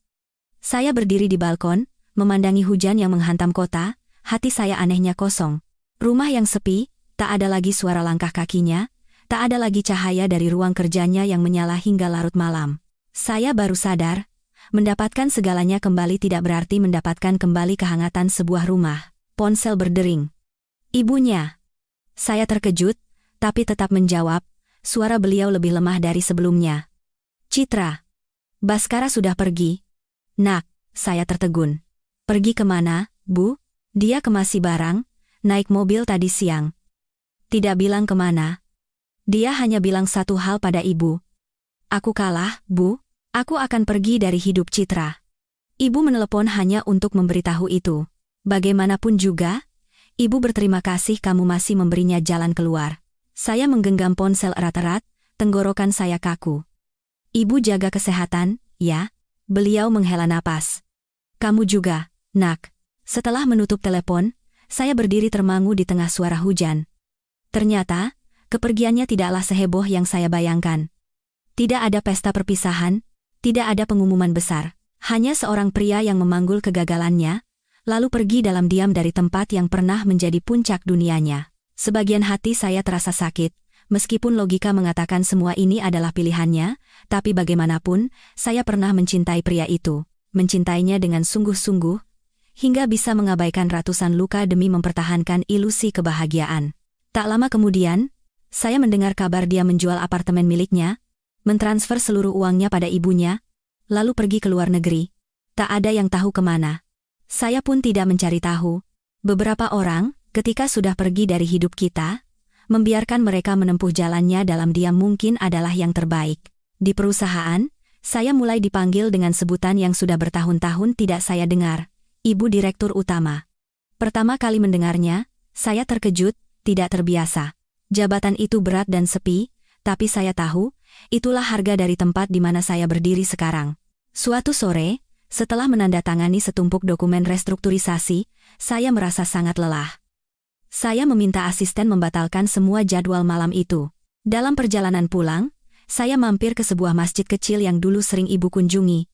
Saya salat, lalu duduk berzikir cukup lama. Saya tidak meminta apa-apa, hanya bernapas perlahan. Di tengah keheningan, saya seolah mendengar suara ibu. Nak, kamu sudah kuat. Sekarang waktunya kamu boleh menjadi lemah. Saya memejamkan mata. Air mata mengalir entah sejak kapan. Bukan karena sakit, tapi karena periode panjang di mana saya harus memaksakan diri. Ketika keluar dari masjid, hujan sudah reda. Langit tampak lebih cerah, udaranya sejuk. Saya menarik napas dalam-dalam, merasa hati saya lebih tenang. Saya tahu, hidup saya ke depan tidak akan lagi bergantung pada siapapun. Saya harus menciptakan kedamaian untuk diri saya sendiri. Dan saya juga tahu, meskipun segalanya tampak sudah tenang, gaung dari masa lalu masih ada. Reputasi, gunjingan, tatapan orang lain, tidak akan melepaskan saya begitu saja. Jalan di depan masih panjang dan tidak mulus. Tapi malam itu, untuk pertama kalinya setelah sekian lama, saya tidur tanpa bermimpi. Setelah tidur nyenyak yang langka itu, saya memasuki hari-hari di mana di permukaan tampak tenang, namun di bawahnya, gelombang baru justru baru dimulai. Sinar mentari perlahan kembali stabil, tapi harga dari kestabilan itu adalah banyak pengorbanan diam-diam. Saham sempat anjlok, pemegang saham kecil panik dan terus menekan. Saya harus menemui mereka kelompok demi kelompok, menjelaskan angka demi angka, rencana demi rencana. Saya mulai terbiasa dengan tatapan curiga, dengan jabat tangan yang dingin. Suatu pagi, saat baru tiba di kantor, asisten saya melapor, "Ibu, ada berita baru lagi di internet." Saya membukanya. Sebuah portal berita memasang judul besar, "Di balik perceraian dan 51% saham, lahirnya Ratu Baja Sinar Mentari." Di bawahnya, sebuah analisis yang memuji sekaligus menyindir, disertai foto saya saat berjalan keluar dari ruang rapat dengan wajah tanpa ekspresi. Saya menutupnya. Orang lain hanya melihat saya dingin, mereka tidak melihat malam-malam saat saya duduk sendirian dengan tumpukan dokumen, memijat pelipis agar tidak tumbang. Di tengah kesibukan yang menggila, sebuah nama yang saya kira telah terkubur oleh waktu, muncul kembali. Suatu sore, saat saya bersiap pulang, Satpam memberitahu ada yang ingin bertemu di lobi. Saya turun. Yang menunggu adalah Arya, cinta pertama saya. Pria yang saya kira akan menjadi suami saya jika tahun itu saya tidak berbelok ke jalan yang lain. Arya berdiri di sana, masih dengan pembawaan yang lembut seperti dulu. Kemeja rapi, bukan jas mewah, tak ada aura pebisnis. Tatapannya saat melihat saya campuran antara terkejut dan iba. "Citra," panggilnya pelan. Saya mengangguk. "Arya." Kami duduk di kedai kopi seberang kantor. Arya bercerita baru kembali dari luar negeri setelah bekerja di sana bertahun-tahun. Dia tahu kabar saya dari berita. "Aku tidak yakin apa kamu masih mau bertemu denganku, tapi..." Saya tersenyum tipis. "Sudah lama sekali, bertemu tidak apa-apa." Arya menatap saya lama. "Kamu banyak berubah. Orang memang harus berubah sesuai dengan apa yang mereka alami, kan?" Jawab saya. Dia mengangguk. "Aku masih sama." Saya menatapnya, ada perasaan aneh di hati. Beberapa orang datang dalam hidup kita seperti cermin yang memantulkan diri kita di masa lalu, saat dunia belum mengasah kita. Kami bicara tentang hal-hal umum. Pekerjaannya, sekolah keponakannya, sungai di depan rumah masa kecil kami. Tak ada yang menyinggung pernikahan saya, tak ada yang menyinggung Baskara. Saya tahu. Arya menjaga keheningan itu karena rasa hormat. Sebelum berpisah, Arya berkata, "Citra, kalau suatu hari kamu sangat lelah, telepon aku. Ya? Hanya untuk minum kopi. Tidak perlu bicara hal-hal besar." Saya mengangguk. "Terima kasih." Saat itu, saya sadar. Di tengah puing-puing, saya masih beruntung memiliki seseorang yang siap berada di samping tanpa menuntut apapun. Malam itu, saya kembali ke apartemen larut. Begitu membuka pintu, ponsel bergetar. "Mbak Rina." Suaranya tegang. "Citra, pihak berwenang secara resmi meminta dokumen periode sebelum restrukturisasi. Meskipun Baskara sudah bekerja sama, ada sinyal beberapa transaksi terkait kerabatnya belum diungkap sepenuhnya." Saya terduduk di sofa, hati saya berat. "Kemungkinannya seberapa besar, Mbak? Kalau mereka memperluas penyelidikan, kamu juga akan dipanggil sebagai saksi. Media pasti akan memberitakannya besar-besaran." Saya memejamkan mata. "Siapkan saja, Mbak." Citra tidak akan lari. Sesuai dugaan Rina, 2 hari kemudian, saya menerima panggilan untuk memberikan keterangan. Ketika berita ini bocor, publik kembali heboh. Orang berspekulasi bahwa saya hanya berpura-pura bersih, bahwa saya dan dia hanya bermain sandiwara ikan besar makan ikan kecil. Pemeriksaan berlangsung di sebuah ruangan kecil yang terang oleh lampu neon dingin. Saya duduk di hadapan penyidik, menjawab pertanyaan satu persatu tentang aliran dana, tentang keputusan menandatangani dokumen saat saya masih menjadi istrinya. Saya mengatakan yang sebenarnya, tanpa menambah atau mengurangi. Ada beberapa pertanyaan yang membuat saya harus kembali ke kenangan menyakitkan, saat dia meminta saya menandatangani dokumen darurat, saat saya percaya begitu saja tanpa memeriksa. Ketika pemeriksaan selesai, penyidik berkata, "Untuk sementara belum ada bukti keterlibatan Anda, tapi selama pengembangan, mungkin kami akan memanggil Anda lagi." Saya mengangguk. Saya siap bekerja sama. Keluar dari kantor polisi, hari sudah gelap. Jalanan ramai, tapi saya merasa tersesat. Saya berdiri di tepi jalan, lalu menelepon Arya. "Senggang? Mau minum kopi?" Arya tidak bertanya, hanya menjawab, "Aku ke sana." Kami duduk di kedai kecil yang sepi. Saya tidak menceritakan detailnya, hanya berkata, "Masalahnya belum selesai." Arya menatap saya, suaranya dalam. "Masalah yang terlalu besar memang tidak pernah selesai dengan cepat." Saya menatap gelas di hadapan saya. Gelombang di hati saya bergejolak. Terkadang aku merasa kuat, tapi terkadang aku hanya ingin menjadi lemah seperti orang normal. Arya tidak berkata apa-apa, hanya meletakkan tangannya di atas meja, tidak menyentuh saya, tapi cukup untuk membuat saya merasa tidak sepenuhnya sendirian. Hari-hari berikutnya, saya harus menopang perusahaan, bersiap untuk pemeriksaan selanjutnya, dan menghadapi berita yang tak henti-hentinya. Suatu malam, saya sangat lelah hingga terduduk di lantai ruang tamu, bersandar pada sofa. Saya bertanya pada diri sendiri, apakah saya sudah berjalan terlalu jauh dari kehidupan normal? Tapi kemudian saya menjawab sendiri, jika bisa kembali, saya akan tetap memilih jalan ini. Karena saya tidak punya cara lain untuk menyelamatkan diri. Suatu pagi, saat saya sedang menandatangani dokumen, asisten saya berlari masuk dengan wajah pucat. "Ibu Direktur." "Ibu dari Pak Baskara masuk rumah sakit." Saya terdiam. "Sakit apa?" "Stroke ringan." Pihak keluarga menelepon Mbak Rina, katanya ingin memberitahu ibu. Hati saya terenyak. Meskipun sudah bercerai, wanita itu pernah memanggil saya Nak. Saya meninggalkan semua pekerjaan, dan pergi ke rumah sakit. Di kamar pasien, beliau terbaring dengan mata terpejam. Saat saya masuk, beliau membuka mata, menatap saya lama, lalu air matanya mengalir. Saya menggenggam tangannya. "Ibu, ini Citra." Beliau gemetar. Ibu tidak tahu dia di mana. Ibu hanya tahu dia sudah tidak punya apa-apa lagi. Tenggorokan saya tercekat. Nanti Citra coba cari cara menghubunginya. Saat itu saya sadar, meskipun dia telah pergi, gaungnya masih meninggalkan jejak di setiap jalinan yang tidak bisa saya putus. Malam itu, keluar dari rumah sakit, saya berdiri di koridor yang kosong, menatap cahaya lampu di lantai yang dingin. Saya tahu, ceritanya belum benar-benar berakhir. Dan saya sendiri, mau tak mau, berdiri di garis antara melepaskan sepenuhnya dan tanggung jawab terakhir sebagai manusia. Malam itu saya tidak langsung pulang, tapi menunggu di rumah sakit sampai larut. Ibu Baskara kadang terlelap, kadang mengigau. Setiap kali jarinya bergerak, hati saya ikut nyeri. Rina datang menemani. Kondisinya stabil, tapi mentalnya sangat terpuruk, katanya. Saya hanya mengangguk. Hampir tengah malam, saya menerima pesan dari nomor luar negeri. Citra, aku tahu ibu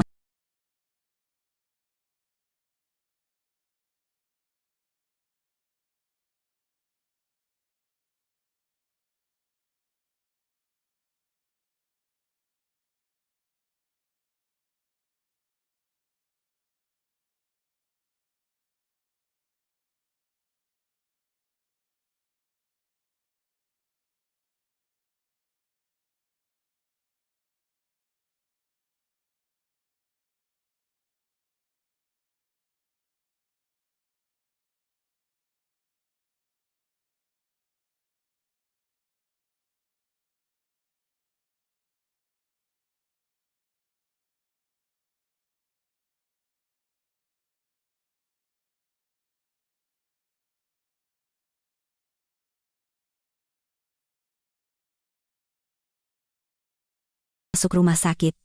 Jangan khawatir, aku belum bisa pulang sekarang. Tolong jaga beliau. Saya menatap pesan itu lama, lalu membalas singkat, aku di sini. Saat itu saya sadar, antara saya dan dia bukan lagi cinta atau dendam. Hanya seutas tali tipis bernama Budi yang pernah ada. 3 hari kemudian, beliau pulih. Melihat saya, beliau menggenggam tangan saya erat-erat. Dia yang memintamu menjaga ibu? Saya mengangguk, beliau memejamkan mata. Dia tidak berani menemuimu? Saya tidak menjawab. Selama saya di rumah sakit, pekerjaan di kantor tak berhenti. Pagi rapat, sore kembali ke rumah sakit. Orang mulai bergunjing, sudah cerai kok masih mengurus mantan mertua. Saya mendengarnya, tapi tak membela diri. Pihak berwenang masih bekerja. Saya dipanggil 2 kali lagi. Setiap kali, saya harus menyentuh kenangan lama. Terkadang saya lelah hingga harus bersandar di dinding setelah keluar dari pemeriksaan. Tapi saya tetap pergi sendiri. Suatu sore, saat saya baru keluar, hujan turun sangat deras. Arya sudah menunggu di sudut jalan, memegang payung. Saya tertegun. Bagaimana tahu aku di sini? Arya tersenyum tipis. Rina yang bilang, kami berdiri di bawah satu payung. Hujan menerpa hingga baju kami basah separuh. Jarak kami begitu dekat, tapi terasa jauh. Kuat?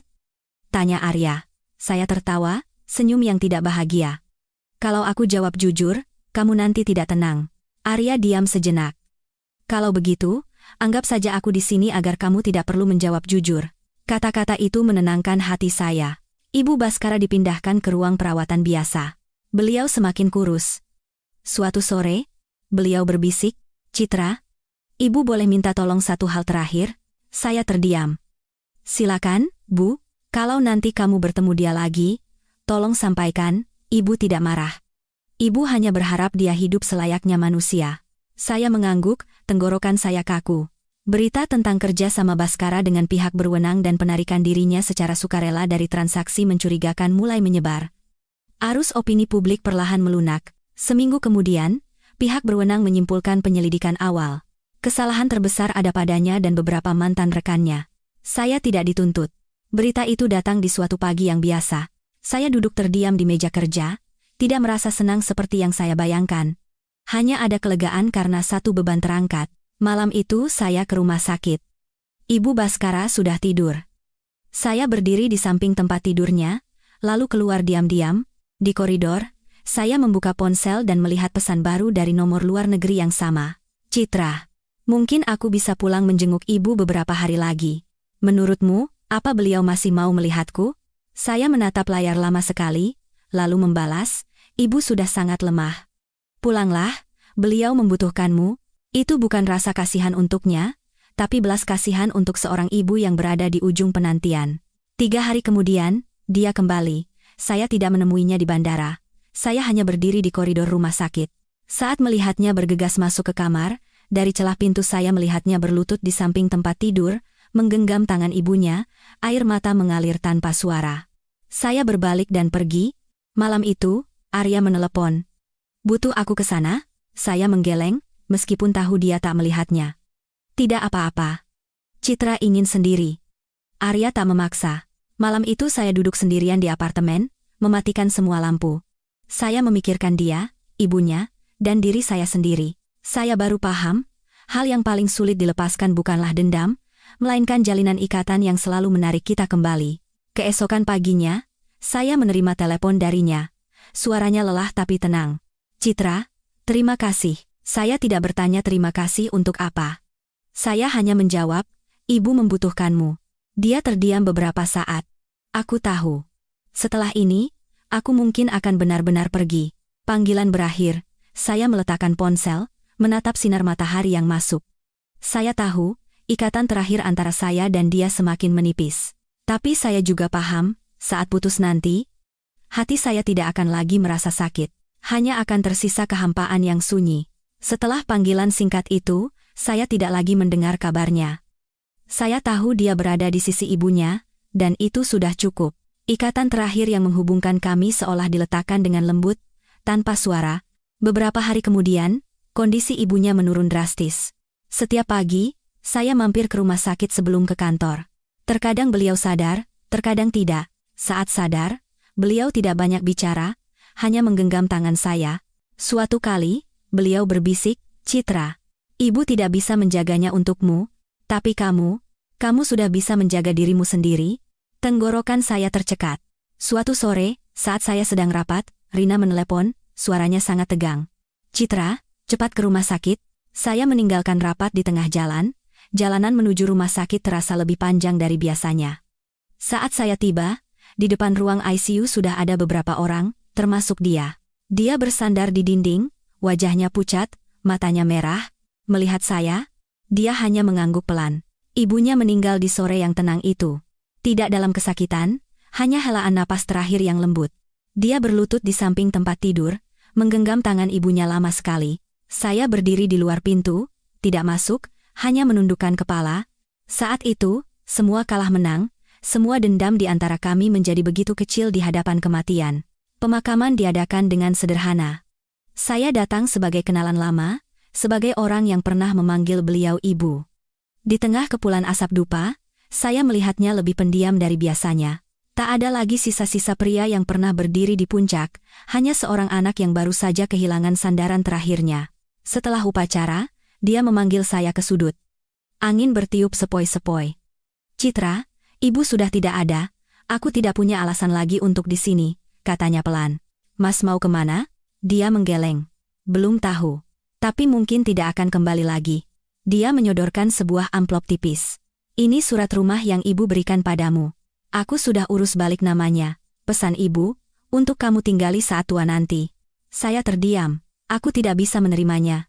Dia menatap saya lama. "Terimalah.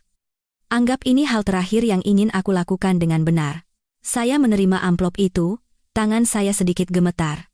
Akhirnya saya berkata, "Akan aku terima, tapi bukan untuk diriku sendiri, akan aku jadikan dana beasiswa atas nama ibu."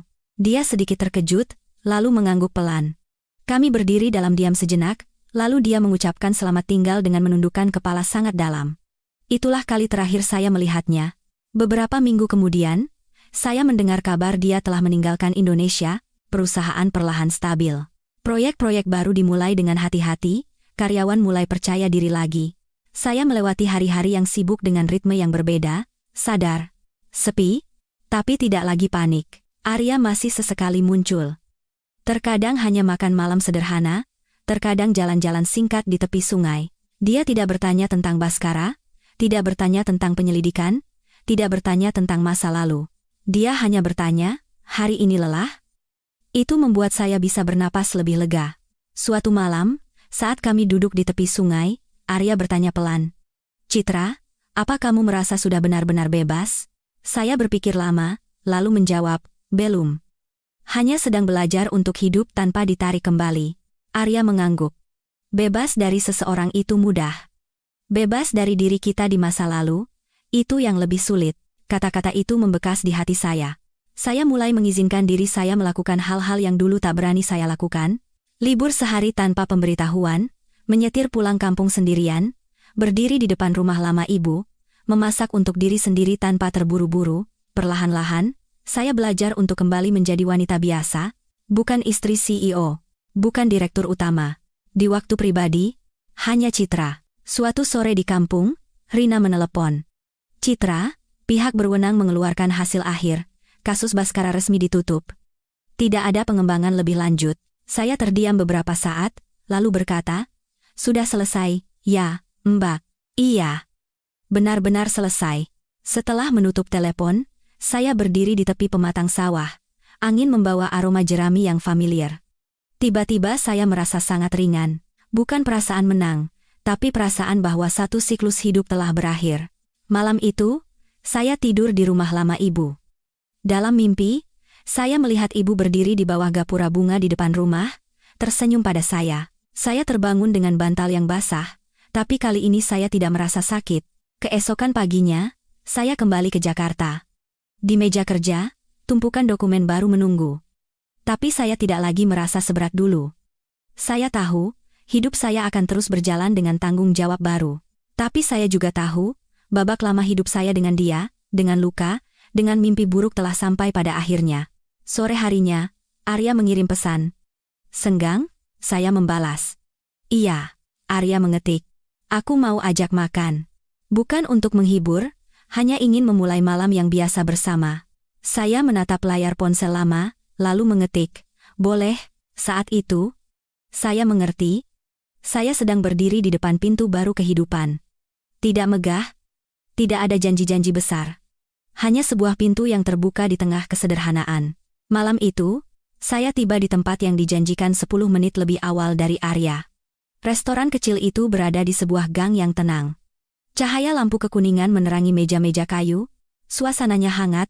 Sudah lama sekali saya tidak bertemu seseorang tanpa tekanan, tanpa mewakili peran apapun, hanya Citra, seorang wanita yang akan makan malam. Arya masuk, masih dengan pembawaan yang sama, lembut dan tenang. Matanya saat menatap saya sedikit terkejut, seolah belum terbiasa dengan Citra yang telah banyak berubah. "Sudah lama?" Saya menggeleng. "Baru saja. Kami makan perlahan. Tidak bicara soal perusahaan, tidak bicara soal Baskara." Arya bercerita tentang pekerjaannya, tentang makan siangnya, tentang hal-hal biasa. Saya mendengarkan dan merasa tenang. "Kamu kurusan," kata Arya tiba-tiba. Saya tersenyum. "Bisa selamat saja sudah bagus." Dia tidak ikut tersenyum. Hanya berkata pelan, tapi terlihat lebih kokoh. Saat pulang, sebelum saya turun dari mobil, Arya berkata singkat, "Kapanpun lelah, telepon aku. Tidak perlu alasan." Saya mengangguk. Kali ini saya tidak menolak dan tidak berjanji, hanya menerima hal baik yang masih tersisa dalam hidup saya yang baru saja diterpa badai. Malam itu, saya berdiri lama di balkon. Kota di bawah sana masih gemerlap, masih bergerak. Tapi di dalam hati, saya tidak lagi merasa terombang-ambing. Saya tahu, saya masih berada di tengah masa transisi yang rapuh. Perusahaan belum sepenuhnya stabil, gaung kasus lama belum benar-benar lenyap, saya tidak mengizinkan diri saya lengah. Dan benar saja, badai belum berhenti. 3 hari kemudian, Rina menelepon pagi-pagi, suaranya tegang. "Citra, ada surat kaleng di internal Sinar Mentari. Isinya menuduh proses pengalihan saham dulu ada unsur pemaksaan." Saya terdiam. "Sasarannya siapa?" "Langsung ke kamu dan Pak Pramono. Mereka menuduh pengunduran diri Baskara tidak sepenuhnya sukarela." Saya bernapas perlahan. "Ada bukti?" "Belum ada bukti konkret.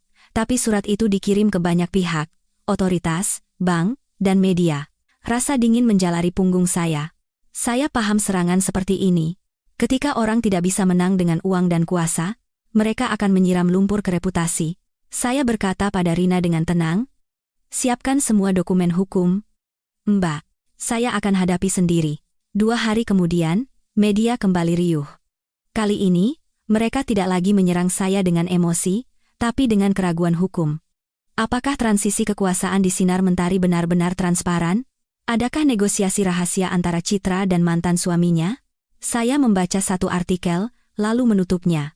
Tulisan-tulisan itu tidak lagi menggoyahkan saya, hanya membuat saya lelah. Sore itu, saat sedang rapat dengan pihak bank, ada telepon dari nomor tak dikenal. Saya keluar untuk menjawab. "Dia." Suaranya di ujung sana terdengar berat. "Citra, aku dengar soal surat kaleng itu." "Iya," jawab saya. "Tapi aku tidak melakukan kesalahan."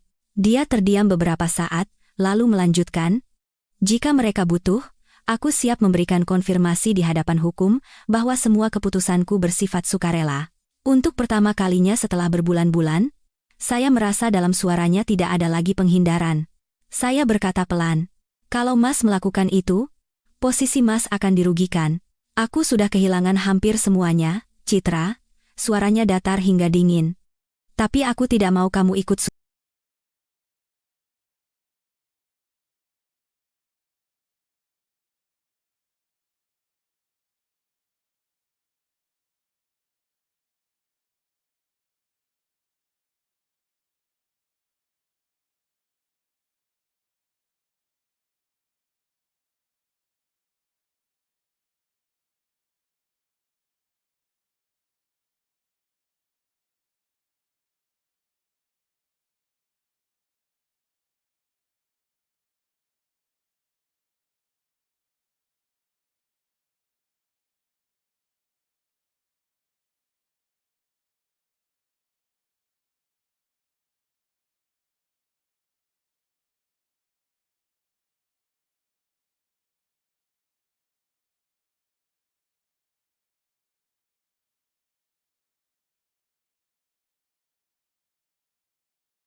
susah karenaku lagi?" Saya menggenggam ponsel erat-erat.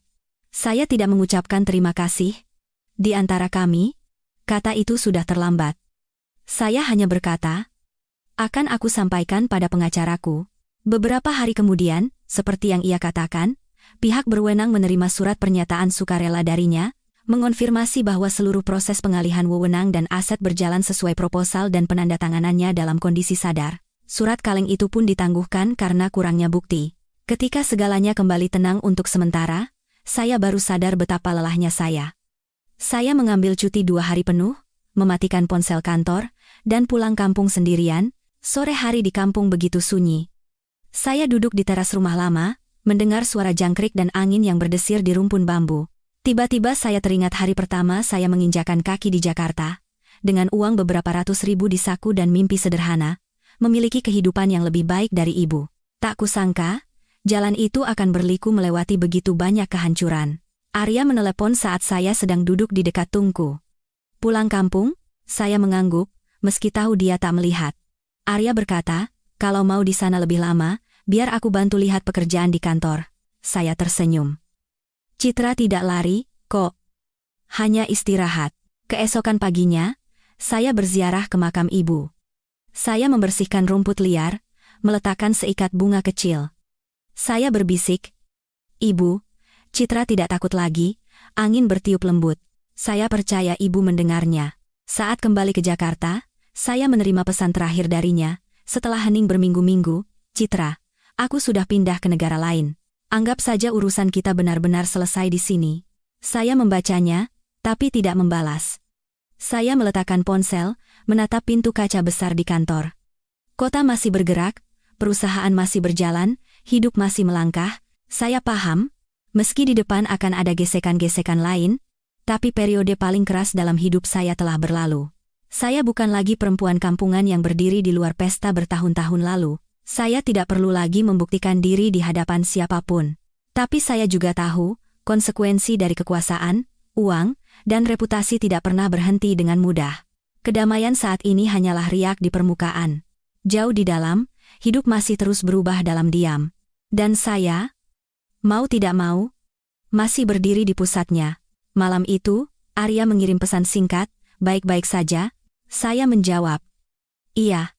Lalu setelah ragu sejenak, saya menambahkan, "Tapi masih banyak yang harus dihadapi." Arya membalas, "Aku tahu. Aku masih di sini." Saya menatap pesan itu lama. Hati saya tidak lagi bingung. Hanya ada kesadaran yang sangat jernih. Cerita saya belum selesai. Ia hanya baru saja berganti ke babak yang lain. Lebih sunyi, lebih kompleks, dan lebih nyata. Setelah liburan singkat itu, saya kembali ke Jakarta dengan perasaan yang berbeda. Tidak lagi berat hingga sesak napas, tapi juga tidak terlena bahwa segalanya telah damai. Saya seperti orang yang baru saja melewati badai besar, berdiri di tengah ketenangan pasca badai. Tanah masih basah, angin masih kencang, tapi langit sudah mulai terang.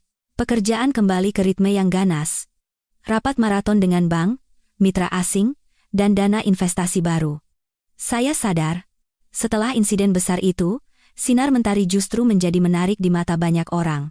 Mereka datang, bukan karena sepenuhnya percaya, tapi karena mencium aroma perusahaan yang baru saja dibersihkan, yang membutuhkan modal dan arah baru.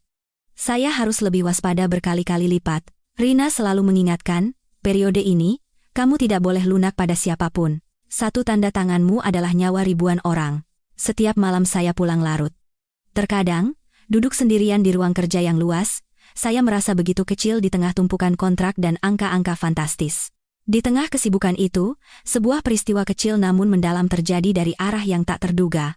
Suatu pagi, asisten saya memberitahu ada seorang wanita menunggu di lobi tanpa janji temu, dan bersikeras harus bertemu saya. Saya turun. Yang menunggu adalah Siska, wanita yang dulu pernah muncul di sisi Baskara dalam rumor-rumor samar. Siska tampak lebih kurus, wajahnya pucat.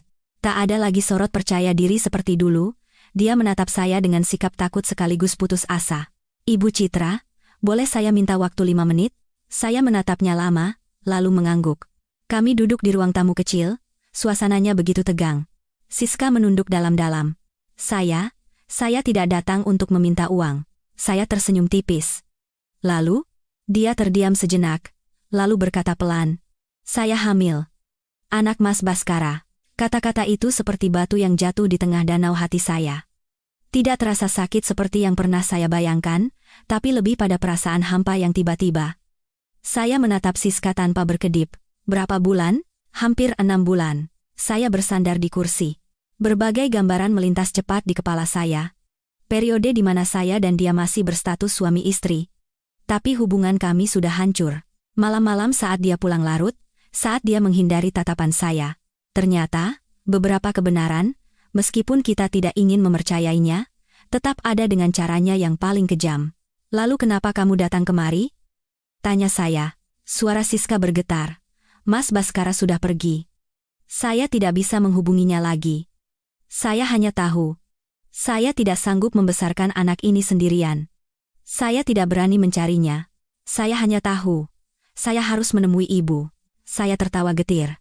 Tidakkah menurutmu ini konyol? Dia tidak memilihmu, dan juga tidak memilihku. Kenapa kamu datang padaku?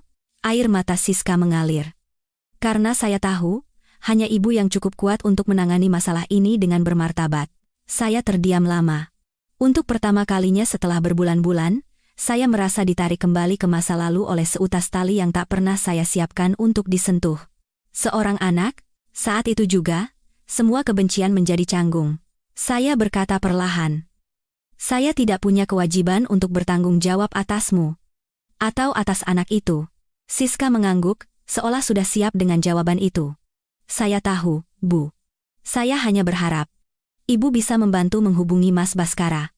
Saya tidak butuh uang Ibu. Saat itu, saya tiba-tiba merasa wanita yang pernah saya anggap sebagai orang ketiga ini tidak lagi menjijikan. Dia hanyalah seorang wanita muda yang tersesat dalam ambisi seorang pria yang pernah berdiri di puncak. Saya mengambil ponsel. Tertegun lama. Nomor Baskara masih ada di daftar kontak. Saya pernah berpikir tidak akan pernah menekannya lagi. Tapi hari ini, demi seorang anak yang belum sempat melihat dunia, saya bimbang. Saya tidak menelepon. Saya hanya mengirim pesan singkat. Ada urusan menyangkut anakmu, jika masih punya tanggung jawab, sebaiknya hubungi aku kembali. Saya tidak tahu apakah pesan itu akan sampai padanya, tapi saya tahu saya telah melakukan tugas terakhir yang diizinkan oleh nurani saya. Siska bangkit, menundukkan kepala sangat dalam pada saya. Saya tidak berkata apa-apa lagi. Setelah dia pergi, saya duduk di ruangan kosong itu cukup lama, hati saya berat, saya sadar, meskipun dia telah pergi dari hidup saya, bayangannya masih hinggap pada situasi-situasi yang tidak bisa saya abaikan. Sore itu, Arya menelepon. Saya tidak menceritakan soal Siska, hanya berkata, "Hari ini Citra lelah." Arya diam sejenak, lalu berkata, "Kalau begitu, pulang lebih awal." "Ya, jangan dipaksa." Mendengarnya, tenggorokan saya tercekat. Bertahun-tahun, saya terbiasa harus kuat di hadapan pria yang lebih mementingkan pekerjaan daripada perasaan saya. Tapi sekarang, ada seseorang yang hanya karena saya lelah, itu sudah cukup menjadi alasan bagi saya untuk boleh menjadi lemah. Malam itu saya pulang lebih awal. Saya mematikan semua lampu. Hanya menyisakan cahaya temaram dari balkon. Pesan saya belum dibalas. Saya tidak tahu apakah dia sudah membacanya. Di hati saya tidak berharap dan tidak menunggu. Saya hanya menyesali periode hidup yang jika ditengok kembali, hanya berisi pilihan-pilihan yang salah. Larut malam. Saat saya hampir terlelap, ponsel berdering. Nomor luar negeri. Saya menjawab. Suara Baskara di ujung sana terdengar berat. Citra, aku sudah baca pesanmu. Saya tidak berkata apa-apa. Anak itu. Anakku. Katanya perlahan. Seolah dia sendiri sedang menerima kenyataan yang coba ia hindari. Aku akan mengurus mereka. Kamu tidak perlu ikut campur lagi. Saya menatap langit-langit kamar yang putih, suara saya datar. Aku hanya menyampaikan kabar. Sisanya tanggung jawabmu. Dia terdiam lama, lalu berkata dengan suara parau. Citra, ternyata harus sampai di titik ini?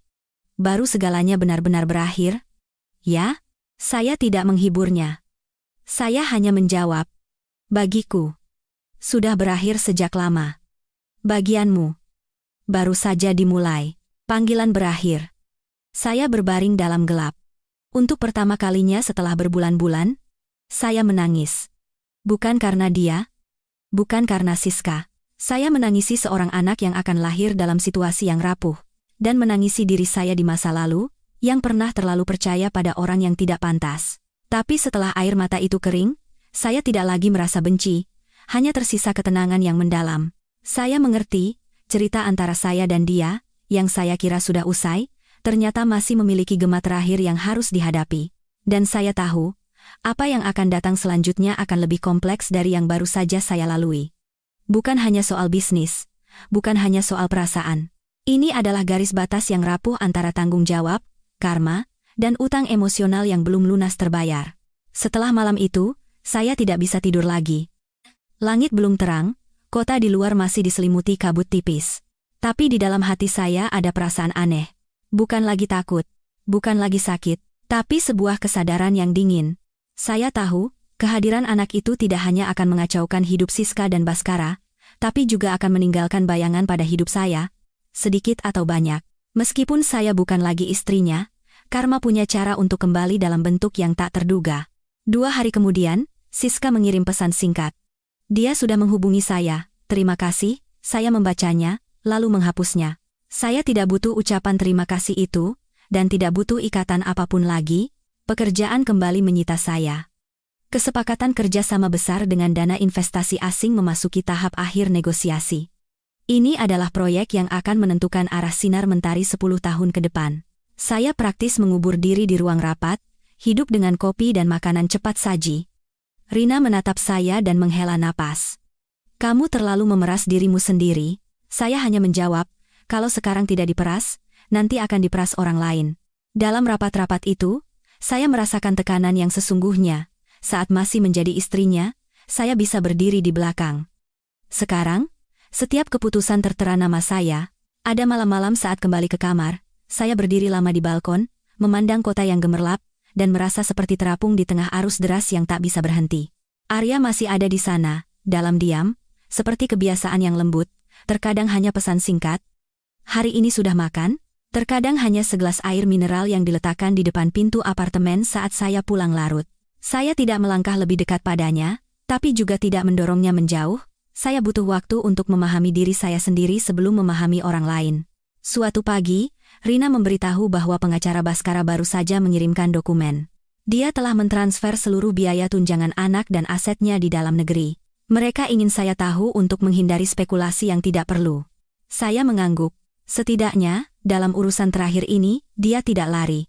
Tapi hidup seringkali tidak membiarkan siapapun menyelesaikan masalah dengan rapi.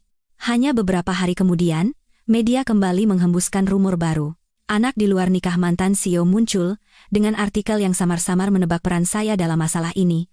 Orang bilang saya di balik layar, orang bilang saya menggunakan anak itu untuk memaksanya mundur sepenuhnya. Saya membacanya, hati saya terasa kebas. Ketika sudah melewati cukup banyak badai, vonis-vonis seperti itu tak lagi punya kekuatan untuk menggoyahkan saya. Siska datang menemui saya lagi. Kali ini, dia tidak lagi panik, tapi matanya masih penuh kecemasan. Ibu Citra, berita itu membuat saya takut. Saya menatapnya, suara saya pelan.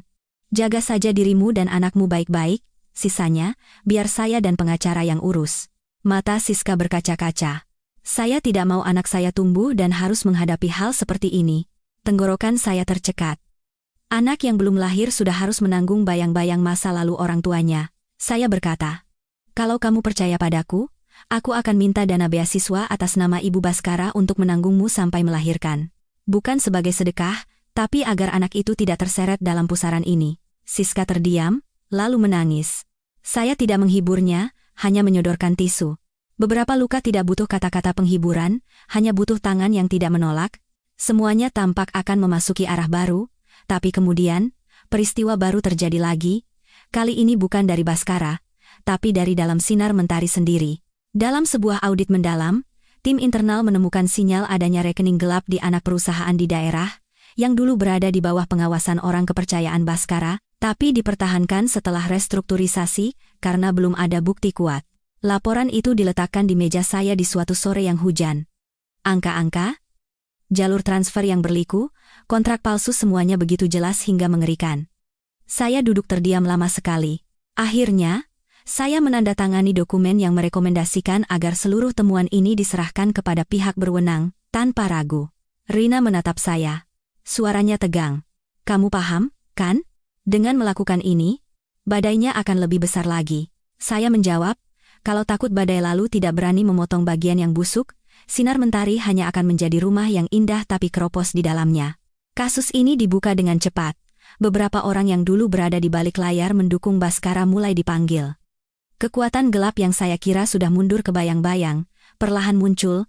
Saya paham, mulai sekarang, pertarungan ini bukan lagi sekadar pembersihan internal, tapi telah menyentuh kepentingan yang lebih dalam dan lebih kotor. Tekanan menghujani saya.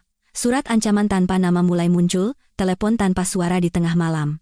Saya tidak memberitahu Arya, tidak memberitahu Siska, hanya Rina dan tim keamanan internal. Saya tidak takut, tapi saya paham saya tidak boleh lengah. Suatu sore, saya kembali ke apartemen yang gelap gulita. Saat menyalakan lampu, saya terkejut melihat seikat bunga di atas meja. Tidak ada kartu, hanya secari kertas kecil tersembunyi di dalamnya. Arya. Tulisan tangan yang familiar hingga terasa aneh. Saya memegang kertas itu lama sekali. Saya tahu itu darinya. Saat itu, saya baru sadar, meskipun dia berada jauh, sebagian dari ikatan tak terlihat di antara kami belum putus. Bukan cinta, tapi konsekuensi bersama yang pernah kami ciptakan. Beberapa hari kemudian, Arya secara tak terduga mengajak saya pergi jauh selama 2 atau 3 hari. Hanya 2 hari 1 malam. Ke sebuah pantai yang sunyi, bukan untuk lari, tapi untuk mengambil napas. Saya menatapnya lama, lalu mengangguk. Mungkin saya memang butuh keheningan sebelum menghadapi gelombang berikutnya. Perjalanan singkat itu tidak menyelesaikan masalah apapun, tapi cukup untuk membuat saya melihat diri saya dari sudut lain. Di tengah suara ombak dan aroma laut, saya sadar hati saya masih punya bagian yang belum sembuh, tapi ia tidak lagi berdarah. Arya tidak bertanya tentang Baskara, tentang Siska, tentang kasus yang sedang berjalan. Dia hanya duduk di samping saya dalam diam, seperti sebuah ruang aman yang langka. Saat kembali ke Jakarta, keesokan paginya, saya menerima kabar bahwa kasus rekening gelap telah resmi naik ke penyidikan. Dan dalam daftar nama yang dipanggil, ada satu nama yang tidak saya duga, orang yang pernah menjadi tangan kanan Baskara. Orang yang pernah saya yakini sangat setia. Saya duduk terpaku di depan daftar nama itu. Saya paham, badai terakhir dari cerita ini akan segera muncul.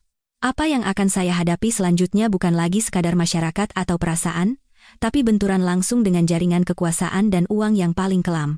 Dan saya tahu, kali ini, saya tidak punya siapapun untuk berlindung. Saya hanya punya diri saya sendiri. Pada hari daftar nama yang dipanggil diumumkan, jajaran eksekutif Sinar Mentari bergetar seolah gempa bumi. Nama yang terpampang hari itu adalah Gunawan, orang yang telah mengikuti Baskara sejak hari pertama, yang dianggap sebagai bayangannya dalam setiap kesepakatan. Saya pernah mempercayainya, bukan hanya sekali. Percaya bahwa di tengah medan perang bisnis yang penuh tipu muslihat, masih ada kata kesetiaan. Tapi ketika kepercayaan itu runtuh, ia tidak bersuara keras. Ia hanya perlahan retak di dalam hati, sakit hingga tak bisa bersuara. Pagi hari saat Gunawan dipanggil untuk dimintai keterangan, saya tidak pergi ke kantor. Saya duduk di apartemen, menonton berita di televisi tanpa suara. Gambar mobil aparat yang parkir di depan kantor anak perusahaan di daerah, diambil dari kejauhan, buram, tapi cukup jelas untuk membuat saya tahu bahwa sebagian dari masa lalu sinar mentari sedang diseret ke terang. Rina terus menelepon. Citra, siapkan mental. Ada kemungkinan mereka akan mengembangkan penyelidikan ke seluruh periode sebelum restrukturisasi. Saya menjawab pelan, Citra sudah siap sejak hari menandatangani rekomendasi itu. Mbak, tidak ada jalan untuk mundur. Saya paham. Ketika memilih untuk memotong bagian yang busuk, saya menerima bahwa pisau yang saya pegang mungkin akan melukai tangan saya sendiri. Tapi jika saya berbalik sekarang, bukan hanya sinar mentari, tapi diri saya sendiri tidak akan punya apapun lagi yang berharga untuk dipertahankan. Sore harinya, saya pergi ke kantor. Bukan untuk rapat, hanya untuk kembali memandang tempat ini dengan mata yang berbeda. Lorong masih panjang, kaca masih bening, karyawan masih menunduk hormat. Tapi di mata mereka, selain rasa hormat, ada juga ketakutan dan keraguan. Saya bukan lagi sekadar direktur utama, tapi orang yang menggenggam nasib mereka, dan orang yang sedang berdiri di tepi jurang. Di ruang kerja, saya membuka brankas, mengeluarkan semua dokumen lama milik Baskara, milik Gunawan, semua kesepakatan mencurigakan selama bertahun-tahun. Rina pernah meminta saya menyerahkan ini lebih dulu. Saya menyimpannya sampai hari ini. Bukan untuk menutupi, tapi untuk membacanya sendiri untuk terakhir kalinya, sebagai salam perpisahan pada ilusi terakhir tentang orang-orang yang pernah saya percayai. Sore itu,